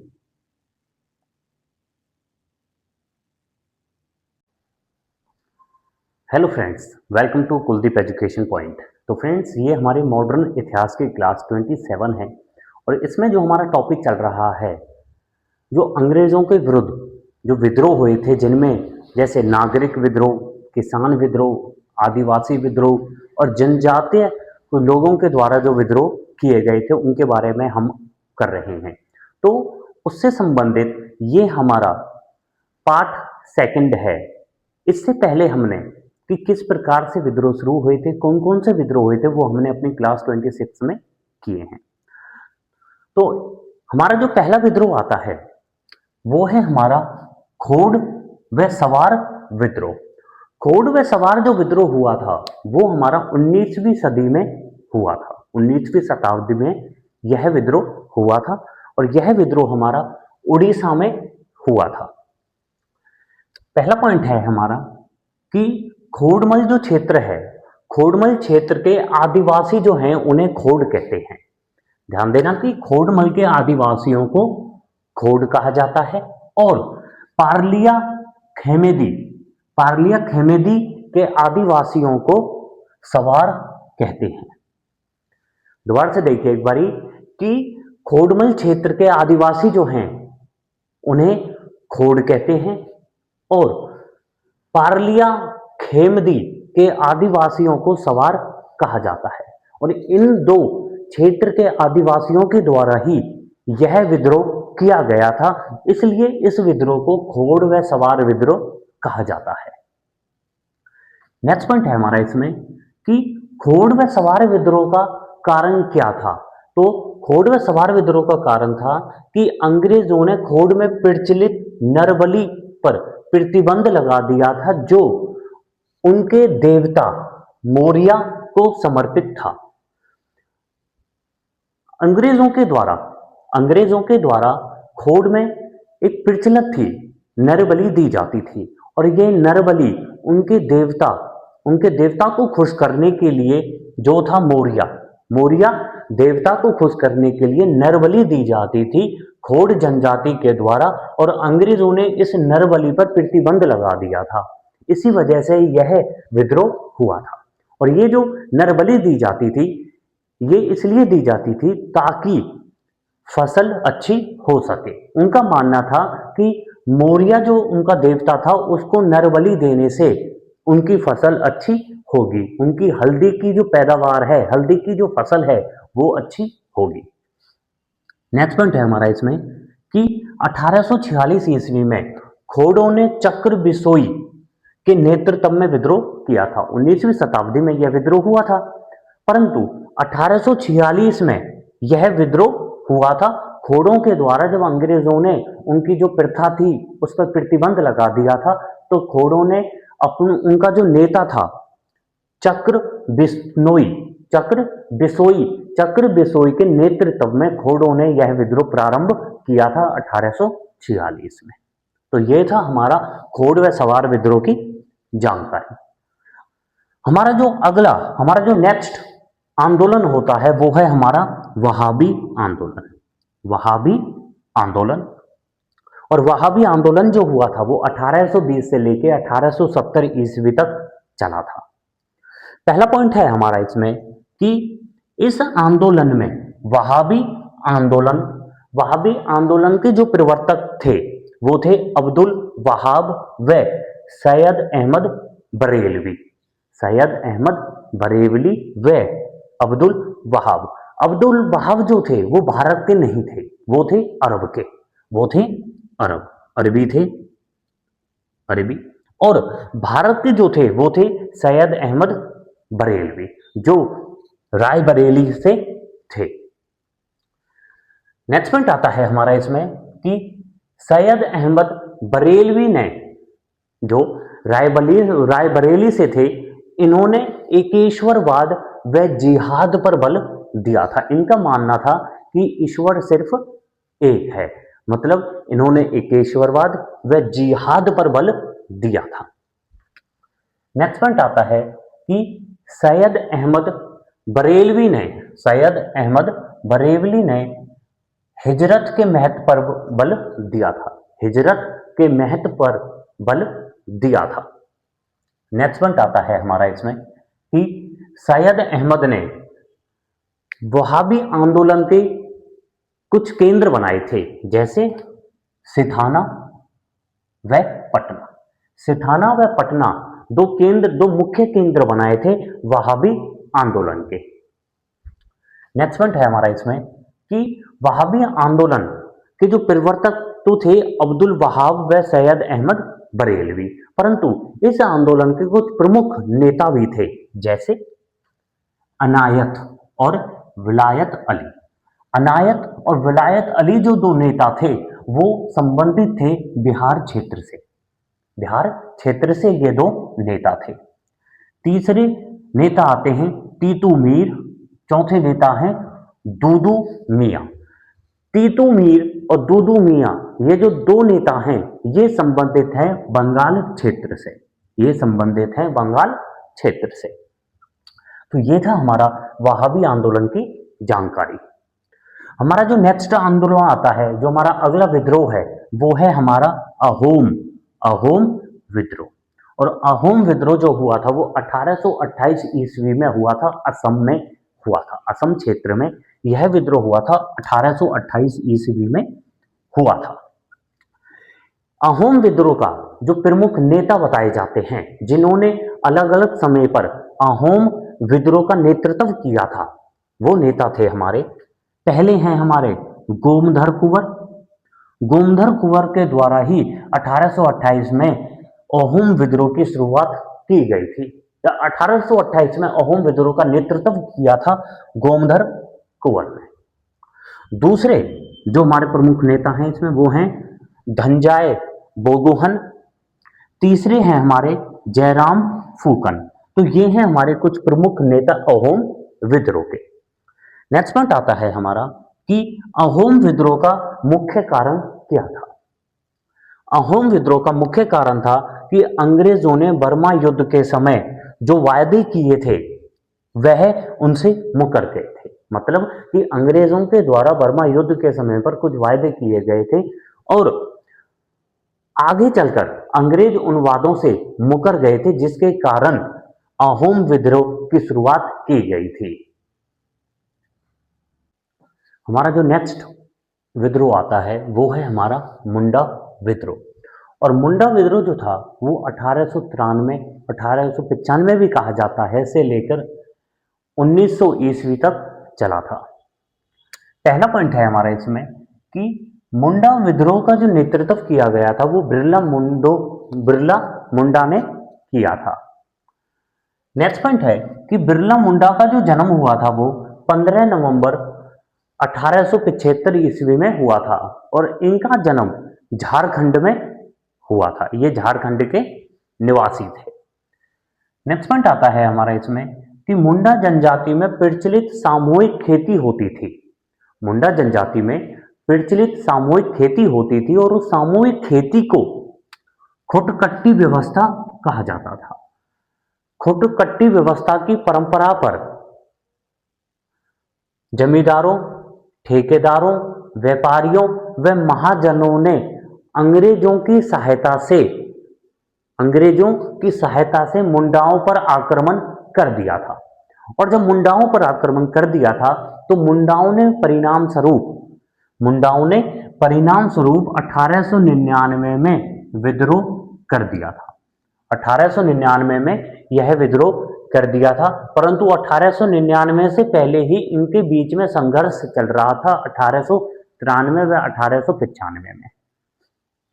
नेक्स्ट पॉइंट आता है हमारा इसमें कि 1900 ईस्वी में सैलरकैप पहाड़ी पर, सैलरकैप एक पहाड़ी है और सैलरकैप पहाड़ी पर ही अंग्रेजों ने मुंडाओं को पराजित कर दिया था। जब मुंडाओं को पराजित कर दिया था उन्होंने सैलरकैप पहाड़ी पर, तो वहां से बिरसा मुंडा को कैद कर लिया था और आगे चलकर 1900 में बिरला मुंडा की मृत्यु हो जाती है। नेक्स्ट पॉइंट है हमारा कि बिरला जो मुंडा विद्रोह है हमारा, मुंडा विद्रोह को अन्य नामों से भी जाना जाता है, जैसे उलगुलान विद्रोह। उलगुलान विद्रोह जो है वो संबंधित है मुंडा विद्रोह से। सरदारी लड़ाई, सरदारी लड़ाई संबंधित है मुंडा विद्रोह से। नेक्स्ट पॉइंट आता है हमारा इसमें कि बिरसा मुंडा को जगत पिता भी कहा जाता है। बिरसा मुंडा को आदिवासियों का जगत पिता भी कहा जाता है। बिरसा मुंडा जिनका जन्म 1875 में झारखंड में हुआ था, इन्हें आदिवासियों का जगत पिता कहा जाता है। नेक्स्ट पॉइंट है हमारा इसमें कि बिरसा मुंडा जो थे, इनके गुरु का नाम था आनंद पांडे। आनंद पांडे। नेक्स्ट पॉइंट है हमारा इसमें कि मुंडा विद्रोह के बाद, जब मुंडा विद्रोह 1900 ईस्वी में समाप्त हो जाता है या अंग्रेजों के द्वारा इसका दमन कर दिया जाता है, तो मुंडा विद्रोह के बाद 1908 ईस्वी में छोटा नागपुर टेनेसी एक्ट बनाया गया था। छोटा नागपुर टेनेसी एक्ट की स्थापना की गई थी 1908 में, और इस एक्ट की जो स्थापना की गई थी वो मुंडा विद्रोह जो हुआ था उसके बाद की गई थी। तो ये था हमारा मुंडा विद्रोह की जानकारी। हमारा जो अगला नेक्स्ट विद्रोह आता है वो है हमारा बघेरा विद्रोह। बघेरा विद्रोह जो था वो 1818-1820 में हुआ था, और बघेरा विद्रोह जो था वो बड़ौदा क्षेत्र में हुआ था। नेक्स्ट पॉइंट है इसमें कि बघेरा जो विद्रोह हुआ था उसका कारण था कि करों में वृद्धि कर दी गई थी अंग्रेजों के द्वारा। जो भूमि कर दिए जाते थे, भूमि करों में वृद्धि कर दी गई थी अंग्रेजों के द्वारा, जिसके द्वारा बघेरा विद्रोह हुआ था। और इस विद्रोह का जो नेतृत्व किया गया था वो बघेरा सरदार जो थे उन्होंने किया था। बघेरा सरदार ने 1818 में कर की वृद्धि हो जाने के कारण अंग्रेजों के खिलाफ बघेरा विद्रोह किया था।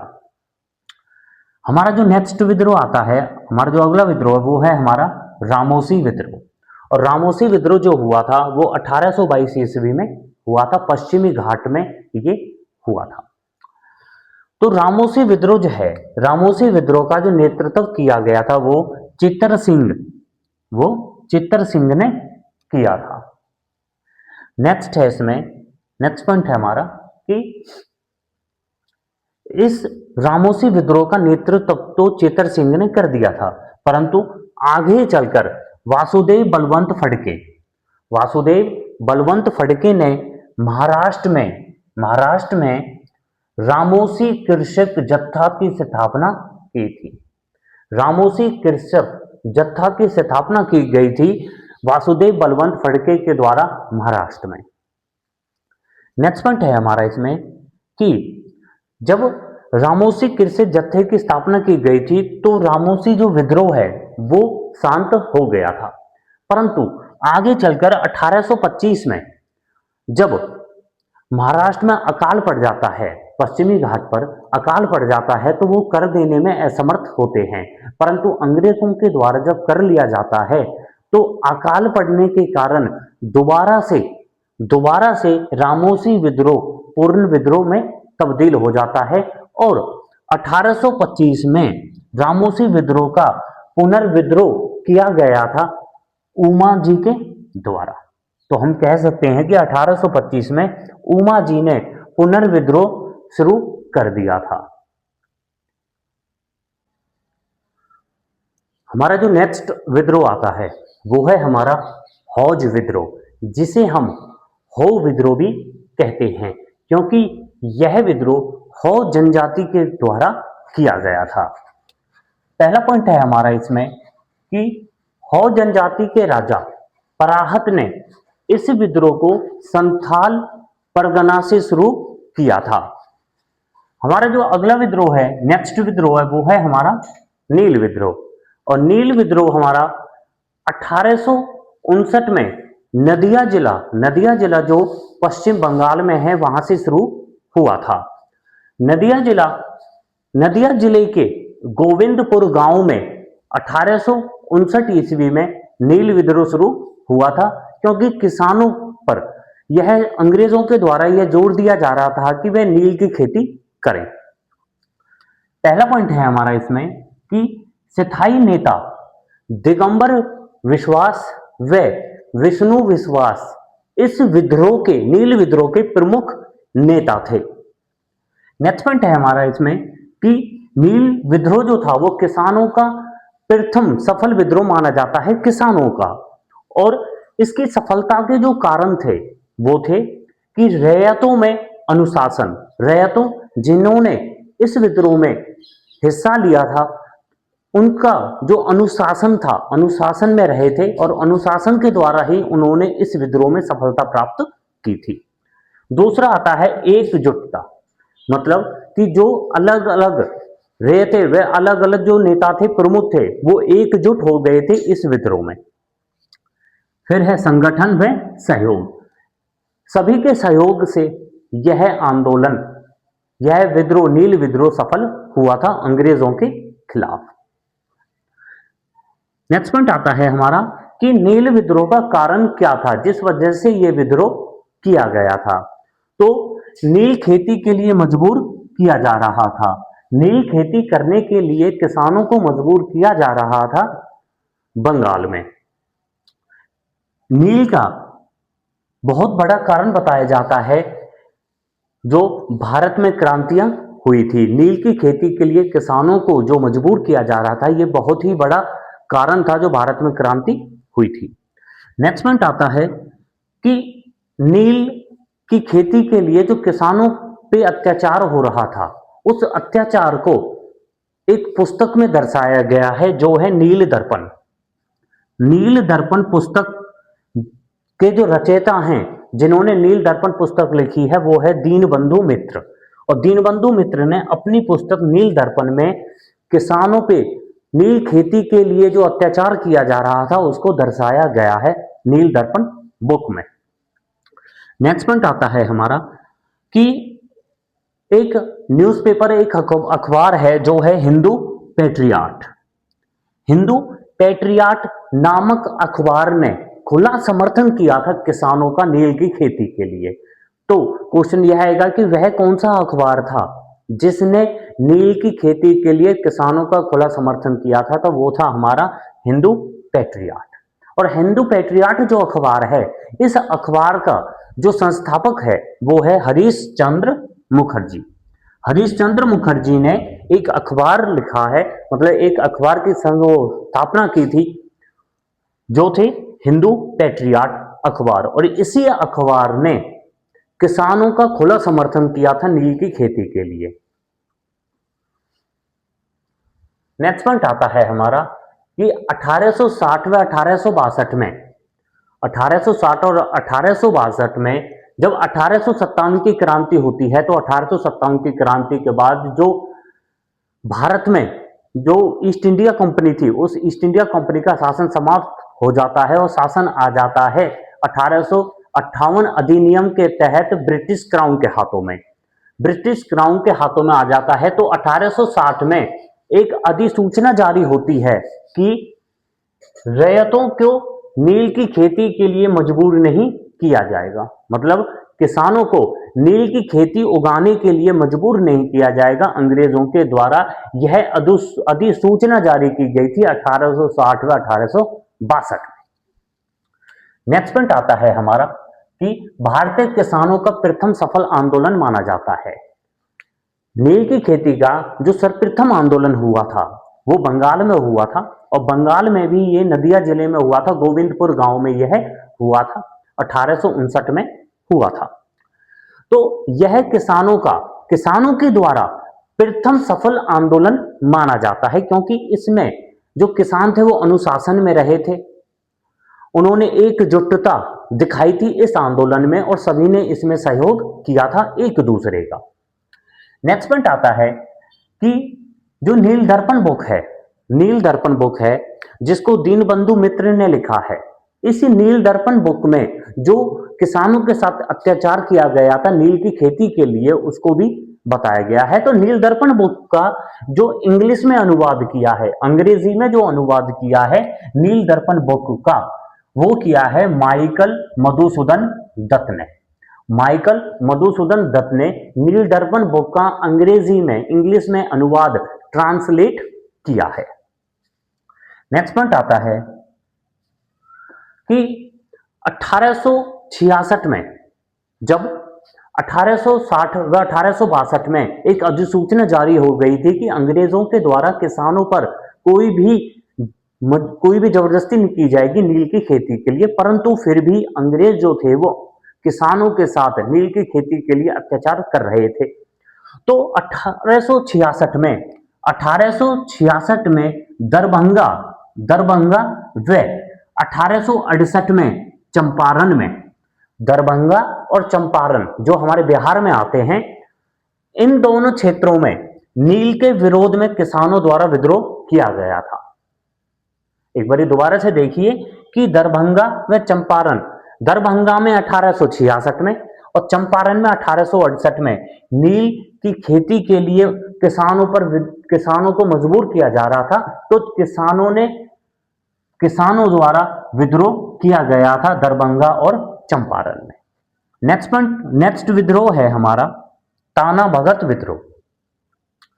ताना भगत विद्रोह जो शुरुआत हुई थी वो छोटा नागपुर क्षेत्र से हुई थी और इस विद्रोह को 1914 में छोटा नागपुर क्षेत्र से इस विद्रोह की शुरुआत हुई थी, जिसे हम ताना भगत विद्रोह भी कहते हैं। ताना भगत विद्रोह का जो नेतृत्व किया गया था वो जतरा भगत व बलराम भगत ने किया था। हमारा जो नेक्स्ट अगला विद्रोह आता है वो है हमारा फराजी विद्रोह। और फराजी विद्रोह जो शुरू हुआ था वो 1820 में शुरू हुआ था और ये 1860 तक यह विद्रोह चला था। फराजी विद्रोह फरीदपुर जिले में शुरू हुआ था, जो है बंगाल में।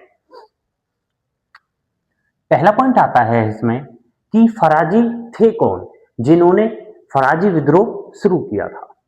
तो फराजी थे हाजी शरियतुल्लाह के अनुयायी। हाजी शरियतुल्लाह जो थे, उनके जो अनुयायी थे, उनके जो शिष्य थे, उन्हें हम फराजी कहते हैं। और इन फराजियों के द्वारा ही 1820 में फरीदपुर जिला जो बंगाल में है वहां से फराजी विद्रोह की शुरुआत हुई थी। नेक्स्ट पॉइंट है हमारा कि फराजी विद्रोह का जो नेतृत्व किया गया था वो दादू मियां ने किया था और दादू मियां को मोहम्मद मोहसिन भी कहा जाता। नेक्स्ट पॉइंट है हमारा कि फराजी विद्रोह जो शुरू हुआ था 1820 में, इस फराजी विद्रोह का उद्देश्य क्या था? तो फराजी विद्रोह का उद्देश्य था इस्लाम में सुधार करना। इस्लाम में सुधार करना यह उद्देश्य था फराजी विद्रोह का, जिसका नेतृत्व किया था दादू मियां ने। नेक्स्ट पॉइंट आता है हमारा कि फराजी विद्रोह के अनुयायी, मतलब कि जब फराजी विद्रोह धीरे धीरे फराजी विद्रोह का दमन होना शुरू हो गया था, तो फराजी विद्रोह के जो अनुयायी थे, जो फराजी विद्रोह में सक्रिय रूप से भाग ले रहे थे, उन अनुयायियों ने वहाबी दल में सम्मिलित हो गए थे।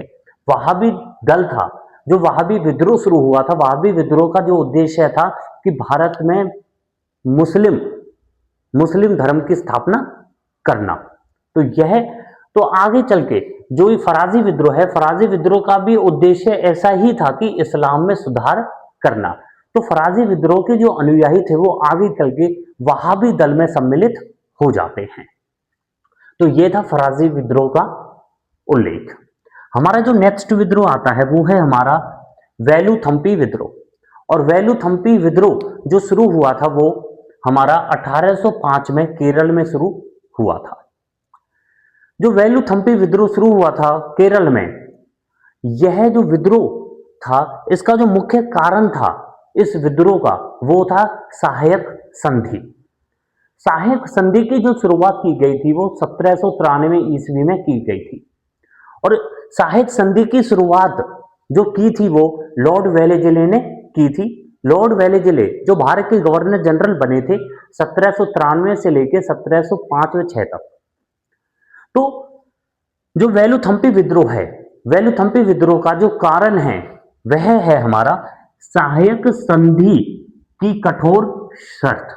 सहायक संधि में जो कठोर शर्तें थी कि सहायक संधि में जो भारत के क्षेत्र हैं वो अंग्रेजी जो ब्रिटिश भारत है उसमें मिला लिए जाएंगे, और सहायक संधि में कि दूसरे क्षेत्र को ब्रिटिश भारत में मिला जाएगा और उस क्षेत्र की सुरक्षा की जाएगी अंग्रेजों के द्वारा।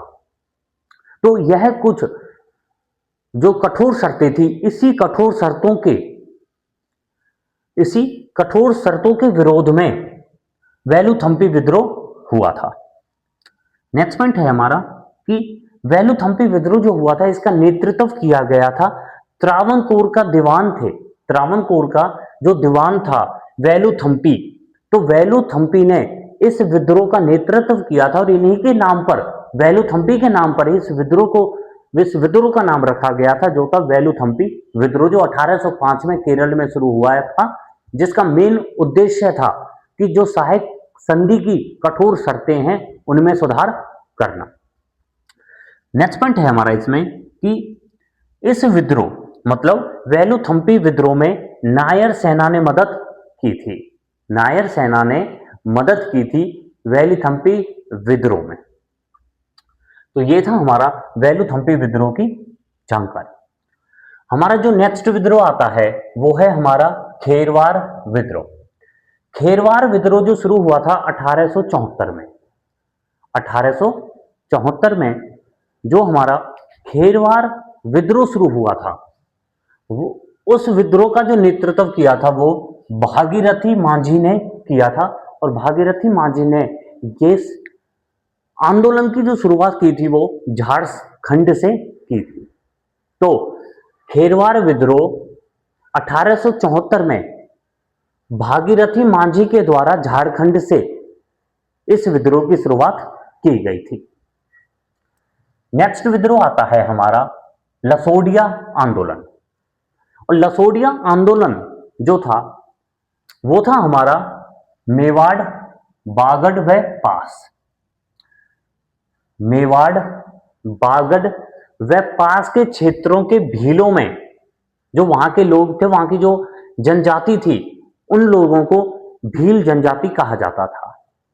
तो मेवाड़, बागड़ व पास के क्षेत्रों के भीलों में सामाजिक सुधार के लिए लसोडिया आंदोलन का सूत्रपात व प्रवर्तक जो किया गया था वो गोविंद गुरु ने किया था। एक बार दोबारा से देखिए इसको कि लसोडिया आंदोलन की जो शुरुआत हुई थी वो जनजातियों में, जनजाति के लोग जिन्हें भील कहते हैं, उनमें सामाजिक सुधार के कारण लसोडिया आंदोलन की शुरुआत हुई थी कि मेवाड़, बागड़ और पास के क्षेत्रों के जो भील थे उनमें सामाजिक सुधार के लिए लसोडिया आंदोलन का सूत्रपात व प्रवर्तक जो तैयार किया गया था वो गोविंद गुरु ने किया था। नेक्स्ट पॉइंट है हमारा इसमें कि गोविंद गुरु ने भीलों को संगठित करने के लिए, जो अलग अलग क्षेत्र के भील थे, जो जनजाति थी, जो व्यक्ति थे, तो गोविंद गुरु ने भीलों को संगठित करने के लिए सभ्य सभा की स्थापना 1833 में की थी। और सभ्य सभा की जो स्थापना की गई थी, इस सभा का जो मुख्य उद्देश्य था वो था कि जो जनजाति के लोग थे जिन्हें भील कहते हैं, जिनमें मेवाड़, बागड़ और पास के क्षेत्र थे, उन भीलों को इकट्ठा करना, उनको जोड़ना और संगठित करना और लसोडिया आंदोलन की शुरुआत करना। तो ये था लसोडिया आंदोलन की जानकारी। हमारा जो नेक्स्ट विद्रोह आता है वो है हमारा युआन या फिर जुआन विद्रोह। इसको युआन विद्रोह भी कहा जाता है और इसको जुआन विद्रोह भी कहा जाता है।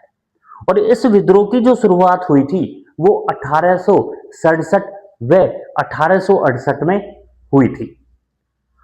जुआन व जुआग विद्रोह का जो नेतृत्व किया गया था, इसका नेतृत्व रणनायक ने किया था। और रणनायक ने इस आंदोलन, इस विद्रोह का जो नेतृत्व किया था या इस आंदोलन की जो शुरुआत की गई थी वो झारखंड से की थी। तो एक बार देखिए कि जुआन व जुआग विद्रोह की शुरुआत रणनायक ने झारखंड से की थी। झारखंड से इस विद्रोह का नेतृत्व किया था रणनायक ने 1867 व 1868 में। तो हमारा जो नेक्स्ट विद्रोह आता है वो है हमारा मोपला विद्रोह, मोपला आंदोलन, जो 1921 ईस्वी में मालाबार तट वह तट है जहां पर अरब सागर लगता है केरल से। केरल के तट को मालाबार तट कहते हैं और तमिलनाडु के तट को कोरोमंडल तट कहते हैं, जहां पर बंगाल की खाड़ी तमिलनाडु से लगती है। तो जो मोपला आंदोलन हुआ था 1921 में मालाबार तट पर केरल में, तो उसका जो मेन कारण था वो था कि जमींदारों द्वारा शोषण किया जा रहा था किसानों का। जो जमींदार थे उनके द्वारा किसानों का शोषण किया जा रहा था। नेक्स्ट पॉइंट है हमारा इसमें कि मोपलों ने अली मुसलियार को अपना राजा घोषित किया था। मोपलों ने अली मुसलियार को अपना राजा घोषित कर दिया था। और जब मोपला आंदोलन चल रहा था तो मोपला जो क्षेत्र है, मोपला क्षेत्र का दौरा किया गया था कुछ स्वतंत्रता सेनानियों के द्वारा। जैसे नेक्स्ट पॉइंट है हमारा कि गांधी जी, शौकत अली और मौलाना आजाद। गांधी जी, शौकत अली और मौलाना आजाद ने मोपला क्षेत्र का दौरा किया था। नेक्स्ट पॉइंट है हमारा कि जो मालाबार क्षेत्र है, मालाबार क्षेत्र जो केरल अरब सागर से लगता है, उस तट को मालाबार तट कहते हैं। तो मालाबार क्षेत्र के जो मोपला मुसलमान थे, मोपला मुसलमान चाय और कॉफी बागानों में मजदूरी करते थे और इन्हीं मजदूरों के साथ शोषण किया जाता था। इन्हें इनकी मजदूरी नहीं दी जाती थी और समय से ज्यादा इनसे काम लिया जाता था जमींदारों के द्वारा। और यही एक मुख्य कारण बताया जाता है मोपला आंदोलन का। तो यह था हमारा मोपला आंदोलन की जानकारी। फिर हमारा जो नेक्स्ट विद्रोह होता है या नेक्स्ट जो सभा बनती है, क्योंकि किसानों के द्वारा बहुत ज्यादा विद्रोह किए जा रहे थे, क्योंकि किसानों के साथ अंग्रेज जो थे वो नील की खेती को उगाने के लिए उन पर प्रेशर डाल रहे थे और उनको उनके वेतन व उनकी जो मजदूरी थी उसको भी नहीं देते थे। तो अखिल भारतीय किसान सभा की स्थापना होती है 1936 में। 1936 में किसानों के लिए एक सभा की स्थापना की जाती है, वो है अखिल भारतीय, मतलब संपूर्ण भारत के जो भी किसान हैं उन सभी किसानों के लिए एक सभा बनी है, जो है 1936 में अखिल भारतीय किसान सभा। नेक्स्ट पॉइंट है हमारा इसमें कि अखिल भारतीय किसान सभा की जो प्रथम बैठक हुई थी, या हम कह सकते हैं कि किसान सभा का जो स्थापना हुई थी वो लखनऊ में हुई थी। प्रथम सभा भी इसकी लखनऊ में हुई थी। नेक्स्ट पॉइंट है कि जब इसकी सभा हुई थी लखनऊ में, पहली सभा हुई थी अखिल भारतीय किसान सभा की, पहली जो सभा हुई थी वो लखनऊ में हुई थी। और इसके जो संस्थापक और इस सभा के जो प्रथम अध्यक्ष बने थे, अध्यक्ष व संस्थापक जो थे वो थे स्वामी सहजानंद। स्वामी सहजानंद ने इसकी अध्यक्षता व संस्थापक भी थे और पहली सभा हुई थी लखनऊ में हुई थी और इसकी स्थापना जो हुई थी वो 1936 में हुई थी। नेक्स्ट पॉइंट आता है कि पहले अध्यक्ष तो थे स्वामी सहजानंद, परंतु जो पहले महासचिव बने थे इस सभा के जो पहले महासचिव बने थे वो थे एनजी रंगा। एनजी रंगा पहले महासचिव बने थे।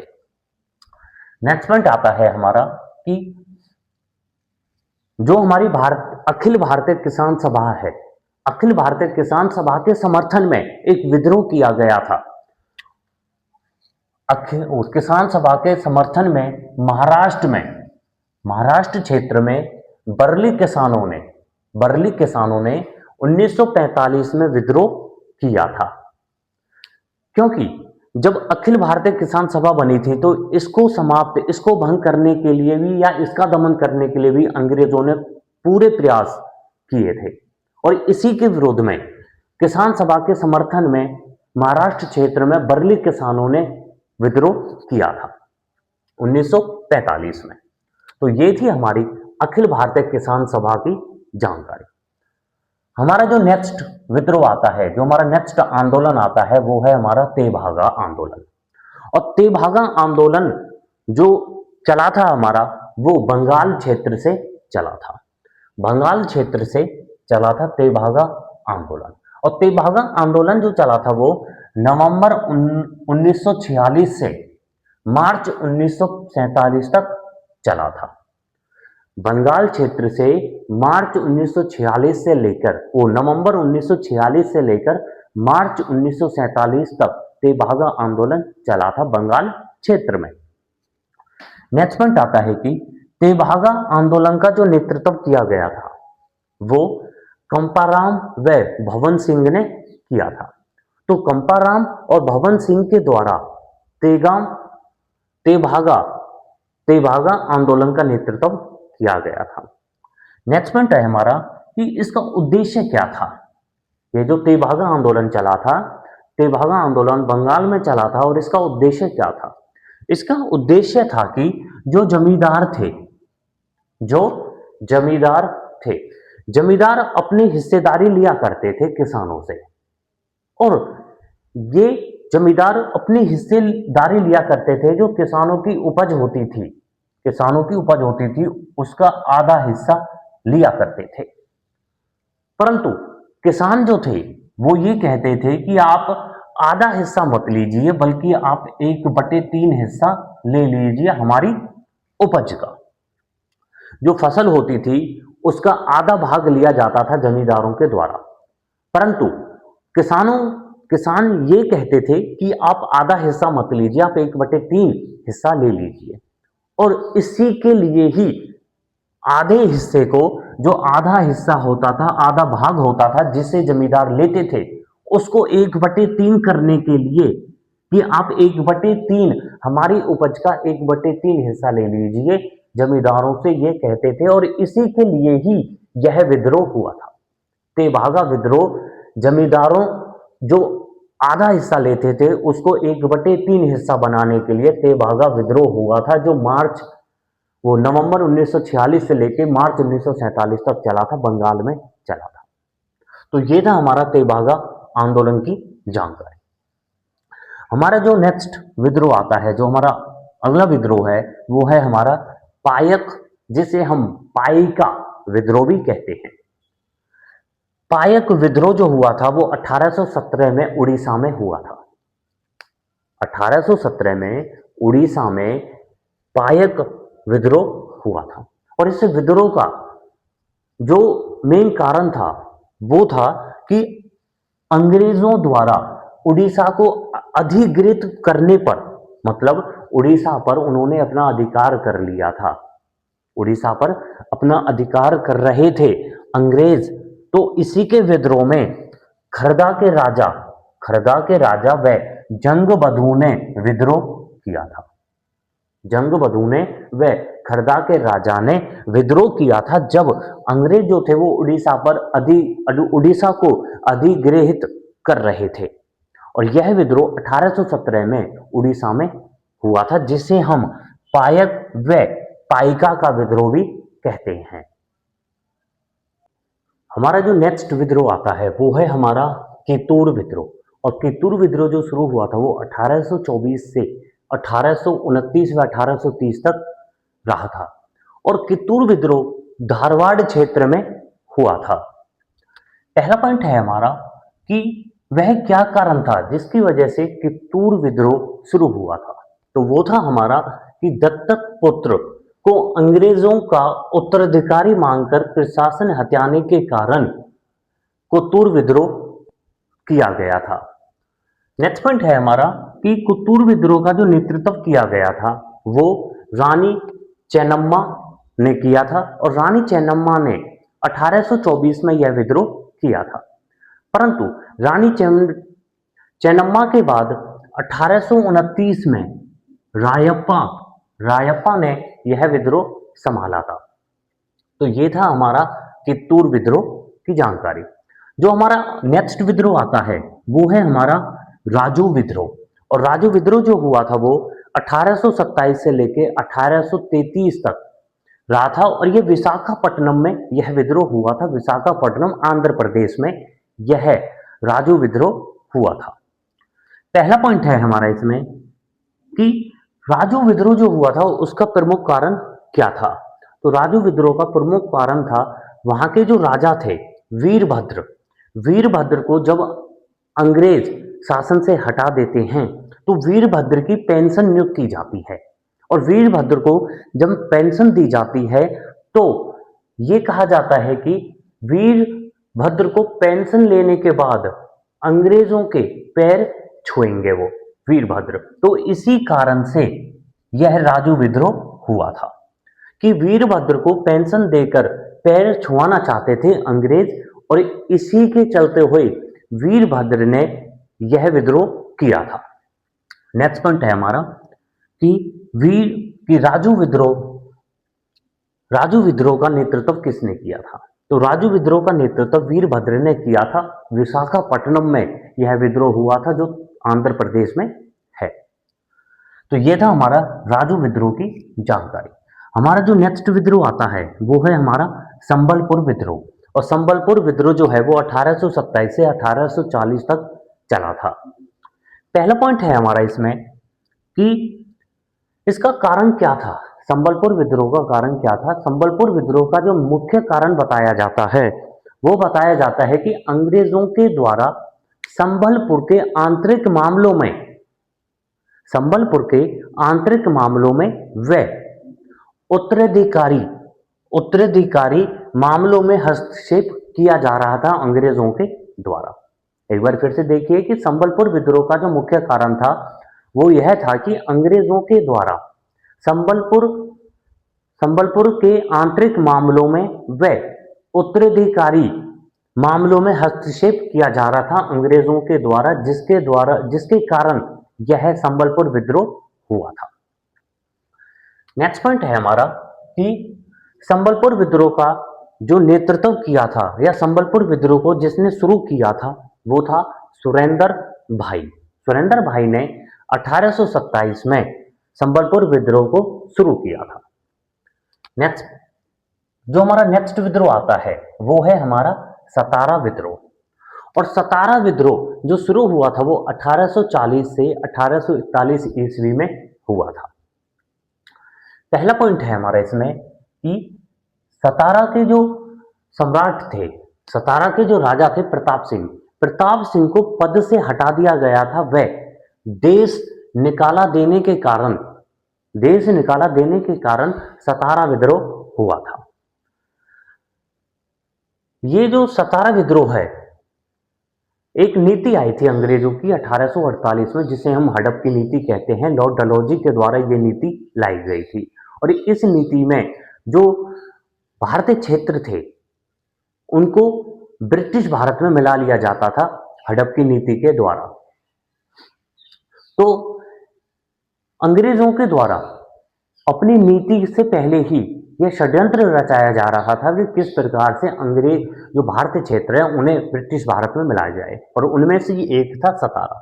क्योंकि आगे चलकर 1848 में जब हड़प की नीति आई थी तो हड़प की नीति स्वीकार करने वाला जो पहला क्षेत्र था वो था सतारा। सतारा ने 1848 में हड़प की नीति अपनाई थी। नेक्स्ट पॉइंट है हमारा कि जब प्रताप सिंह को पद से हटा दिया गया था, वह देश से निकाला देने का आदेश दे दिया था अंग्रेजों के द्वारा, तो यह विद्रोह किया गया था। और इस विद्रोह के जो मुख्य नेता थे इस विद्रोह के जो मुख्य नेता बताए जाते हैं वो हैं धर्राव पवार, नरसिंह दत्तात्रेय पाटेकर। तो यह है मुख्य नेता सतारा विद्रोह के। हमारा जो नेक्स्ट विद्रोह आता है वो है हमारा गुमसुर विद्रोह। और गुमसुर विद्रोह 1800 से 1837 ईस्वी तक चला था। पहला पॉइंट है हमारा इसमें कि गुमसुर विद्रोह के कारण क्या थे। तो गुमसुर विद्रोह का जो मुख्य कारण बताया जाता है वो अंग्रेजों के द्वारा भारी मात्रा में कर लगाया जा रहा था, जिसे जो किसान थे वो देने में असमर्थ हो रहे थे। तो किसानों के द्वारा कर न चुकाने पर यह गुमसुर विद्रोह हुआ था। नेक्स्ट पॉइंट है हमारे इसमें कि धनंजय भोज द्वारा गंजाम क्षेत्र में यह विद्रोह शुरू किया गया था। और इस विद्रोह के जो अन्य नेता हैं वो हैं हमारे, नेक्स्ट पॉइंट है कि अन्य नेता कौन कौन से थे। तो वो थे हमारे श्रीकर भंज हमारे अन्य नेता थे गुमसुर विद्रोह के। नेक्स्ट विद्रोह आता है हमारा परलाकी मैडी विद्रोह। और परलाकी मैडी विद्रोह जो हुआ था वो 1829 से 1835 तक रहा था और ये उड़ीसा क्षेत्र में यह विद्रोह हुआ था। पहला पॉइंट है हमारा इसमें कि परलाकी मैडी विद्रोह का जो नेतृत्व किया गया था वो जगन्नाथ जगपति व नारायण राव ने किया था। नेक्स्ट पॉइंट है कि परलाकी मैडी विद्रोह का जो ये विद्रोह हुआ था इसका मुख्य कारण क्या था। तो इसका मुख्य कारण था कि जमींदारों की संपत्ति जब्त कर ली गई थी अंग्रेजों के द्वारा जमींदारों की संपत्ति जब्त कर ली गई थी। और इसी के विरोध में जगन्नाथ जगपति व नारायण राव ने 1829 में एक विद्रोह किया था उड़ीसा क्षेत्र में, जिसको हम परलाकी मैडी विद्रोह कहते हैं। हमारा जो नेक्स्ट विद्रोह आता है वो है हमारा पालकोड़ा विद्रोह। और पालकोड़ा विद्रोह जो हुआ था वो 1831 व 1832 ईस्वी में हुआ था। आंध्र प्रदेश में यह विद्रोह हुआ था। नेक्स्ट पॉइंट है हमारा इसमें कि पालकोड़ा विद्रोह का जो कारण है वो है जमींदारों की संपत्ति जब्त करना। और ये हमारे जो दो विद्रोह हैं, परलाकी मैडी विद्रोह और पालकोड़ा विद्रोह, ये दोनों विद्रोह का ही कारण है कि जमींदारों की संपत्ति जब्त कर ली गई थी अंग्रेजों के द्वारा। हमारा जो नेक्स्ट विद्रोह आता है वो है हमारा बुंदेला विद्रोह। और बुंदेला विद्रोह जो हुआ था वो 1842 ईस्वी में दमोह व सांगा में हुआ था, जो बुंदेलखंड क्षेत्र में है। पहला पॉइंट है हमारा इसमें कि बुंदेला विद्रोह के जो कारण है वो है हमारा भूमिकर नीति के विरोध में। मतलब कि अंग्रेजों के द्वारा भूमि राजस्व में जो कर की वृद्धि कर दी गई थी, कर के लिए नई नीतियां बनाई गई थी अंग्रेजों के द्वारा, उसी के विद्रोह में, उसी का विरोध करने में बुंदेला विद्रोह की शुरुआत हुई थी 1842 में दमोह व सांगा क्षेत्र में। और ये दोनों क्षेत्र आते हैं बुंदेलखंड में।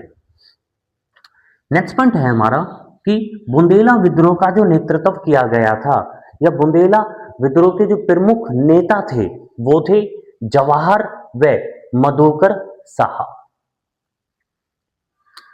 नेक्स्ट विद्रोह आता है हमारा सतबंदी विद्रोह। और सतबंदी विद्रोह 1839 से 1845 ईस्वी तक रहा था। पहला पॉइंट है हमारा इसमें कि सतबंदी विद्रोह का जो मुख्य कारण बताया जाता है वो है कि अंग्रेजों के द्वारा शासक को पद से हटाया गया था। हमने अपने विद्रोह में बहुत सारे विद्रोह पढ़े हैं, उनमें जो ज्यादातर कारण हैं 19वीं शताब्दी में जो कारण है मुख्य, वो है कि राजा व सम्राट को पद से हटा दिया गया था, क्योंकि अंग्रेजों के द्वारा दो नीतियां लाई गई थी। एक थी सहायक संधि और दूसरी थी हड़प की नीति।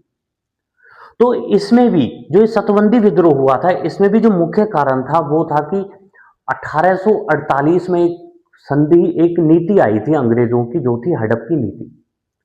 और हड़प की अंग्रेजों के द्वारा सम्राटों को व राजाओं को पद से हटाया जा रहा था और उनके क्षेत्र को ब्रिटिश भारत क्षेत्र में मिलाया जा रहा था हड़प की नीति के द्वारा। तो इसका भी मुख्य कारण है शासकों को पद से हटाना। नेक्स्ट पॉइंट है हमारा इसमें कि सतवंदी विद्रोह का जो प्रमुख नेता बताए जाते हैं वो हैं फोर्ड सावंत अन्ना साहिब। फोर्ड सावंत अन्ना साहिब जो हैं वो प्रमुख नेता थे सतवंदी विद्रोह के। तो हमारा जो नेक्स्ट विद्रोह आता है वो है हमारा मराठा विद्रोह।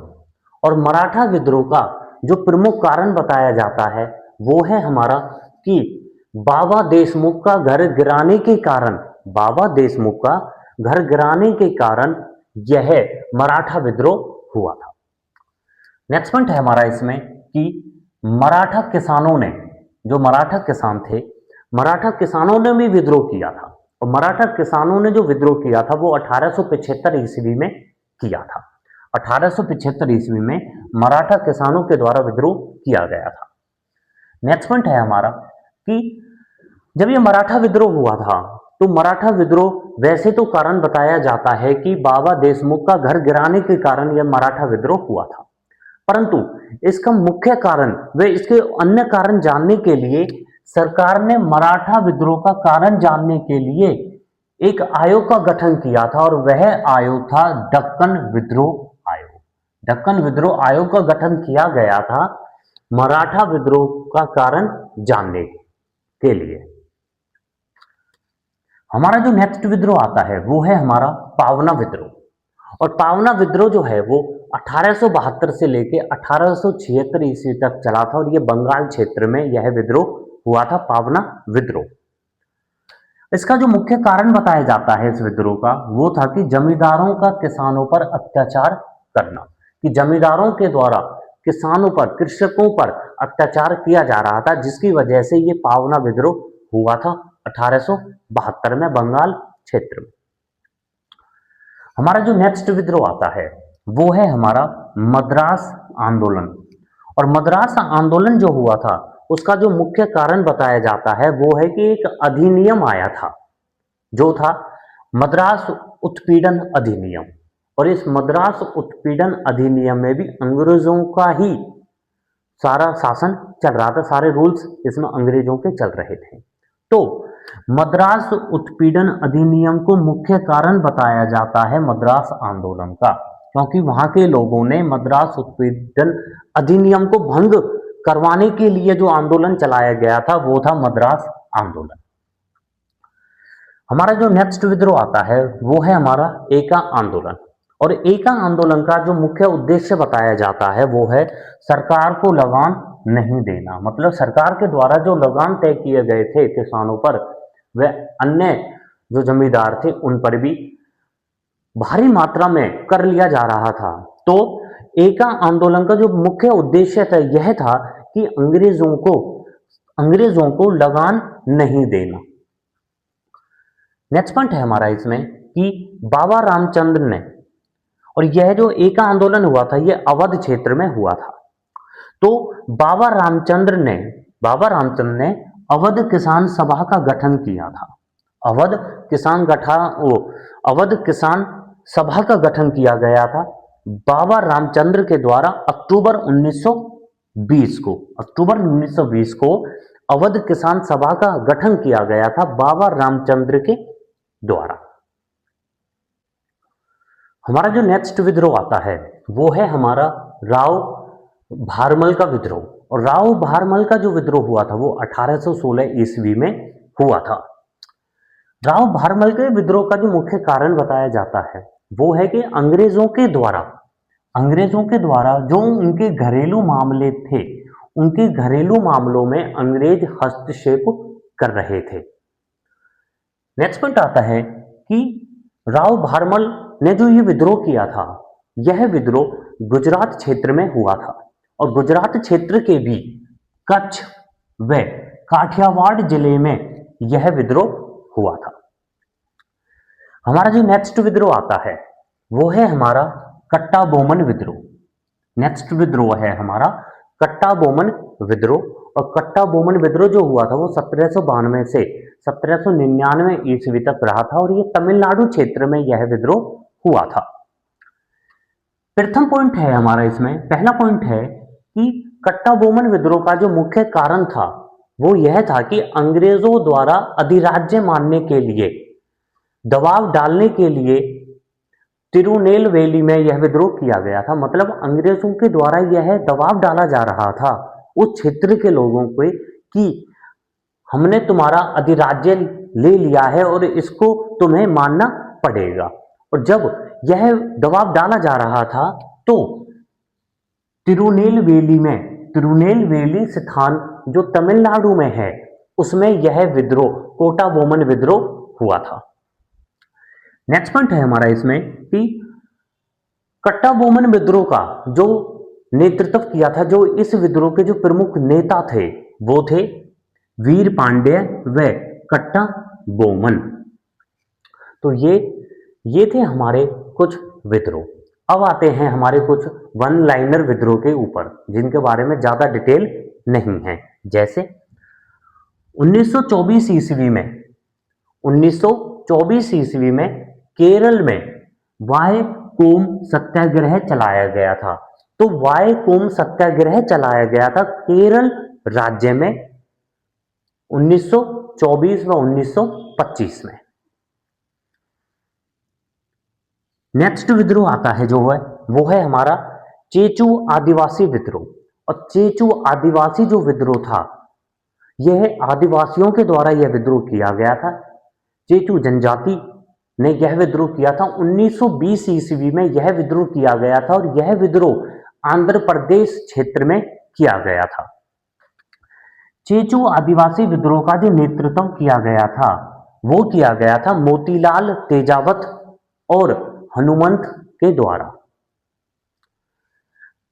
हमारा जो नेक्स्ट विद्रोह आता है वो है हमारा रंपा विद्रोह।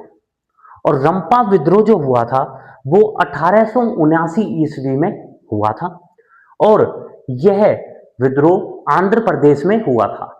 चेचू विद्रोह भी आंध्र प्रदेश में हुआ था, रंपा विद्रोह भी आंध्र प्रदेश में हुआ था। रंपा विद्रोह का जो नेतृत्व किया गया था वो सीताराम राजू ने किया था। सीताराम राजू ने रंपा विद्रोह का नेतृत्व किया था 1879 में आंध्र प्रदेश में। हमारा जो नेक्स्ट विद्रोह है वो है हमारा कोया विद्रोह। और कोया विद्रोह जो हुआ था वो हमारा 1879 में हुआ था। टेम्पा सोरा के द्वारा यह विद्रोह शुरुआत की गई थी और इस विद्रोह का नेतृत्व टोम्पा सोरा ने किया था और यह विद्रोह आंध्र प्रदेश में हुआ था। एक बार दोबारा से देखिए कि कोया विद्रोह 1879 ईस्वी में टोम्पा सोरा ने शुरुआत करी थी इसकी आंध्र प्रदेश क्षेत्र से। नेक्स्ट विद्रोह आता है हमारा कच्छ विद्रोह। और कच्छ विद्रोह की जो शुरुआत हुई थी वो 1816 में हुई थी। कच्छ गुजरात में यह विद्रोह हुआ था। कच्छ विद्रोह 1816 में इसकी शुरुआत की गई थी इस विद्रोह की। और इसकी शुरुआत जो की थी वो भारतमल व झरेजा ने की थी, गुजरात क्षेत्र में की थी। हमारा जो नेक्स्ट विद्रोह आता है वो है हमारा नागा विद्रोह। नागा विद्रोह जो 1931 में हुआ था, नागालैंड में यह विद्रोह हुआ था। और इस विद्रोह का जो नेतृत्व किया था या इस विद्रोह की जो शुरुआत की थी वो की थी रानी गोंडी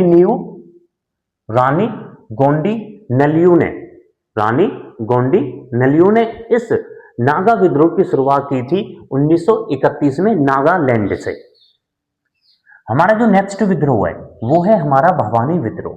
भवानी जो हमारे हरियाणा राज्य का एक जिला है। तो भवानी विद्रोह 1809 में हुआ था और यह हरियाणा व भवानी के जाटों के द्वारा यह विद्रोह किया गया था। नेक्स्ट आता है हमारा विद्रोह चेर विद्रोह। और चेर विद्रोह की शुरुआत हुई थी बिहार में और यह विद्रोह शुरू किया गया था भूषण सिंह के द्वारा। दोबारा से देखिए कि चेर विद्रोह की शुरुआत बिहार में हुई थी और इस चेर विद्रोह का नेतृत्व किया गया था भूषण सिंह ने। हमारा जो नेक्स्ट विद्रोह आता है वो है हमारा जिया तरंग विद्रोह। और जिया तरंग विद्रोह की शुरुआत हुई थी मणिपुर से और इस विद्रोह का जो नेतृत्व किया गया था वो रानी गोंडिनल्यू ने किया था। रानी गोंडिनल्यू ने ही नागा विद्रोह का नेतृत्व किया था 1931 में। नेक्स्ट विद्रोह आता है हमारा दक्षिण भारत में पॉलीगर विद्रोह।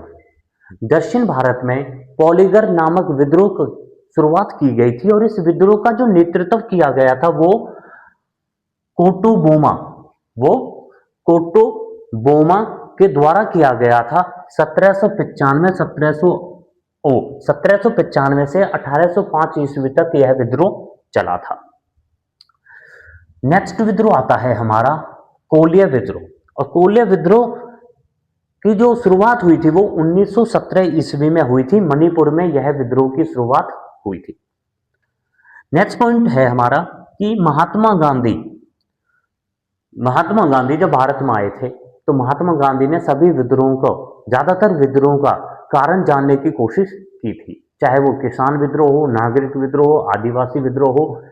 तो महात्मा गांधी के विचारों से प्रभावित होने वाले जो प्रथम आदिवासी थे, दोबारा से देखिए कि महात्मा गांधी के जो विचार थे, महात्मा गांधी की जो नीतियां थी, उनसे प्रभावित होने वाले जो प्रथम आदिवासी थे वो थे जदोनाग जो आदिवासी थे वो महात्मा गांधी से प्रभावित होने वाले प्रथम आदिवासी थे। तो फ्रेंड्स, ये थी हमारी आज की क्लास जिसमें हमने जो अंग्रेजों के खिलाफ जो विद्रोह हुए थे, चाहे वो नागरिक विद्रोह हो, आदिवासी विद्रोह हो, किसान विद्रोह हो या कोई भी जनजाति विद्रोह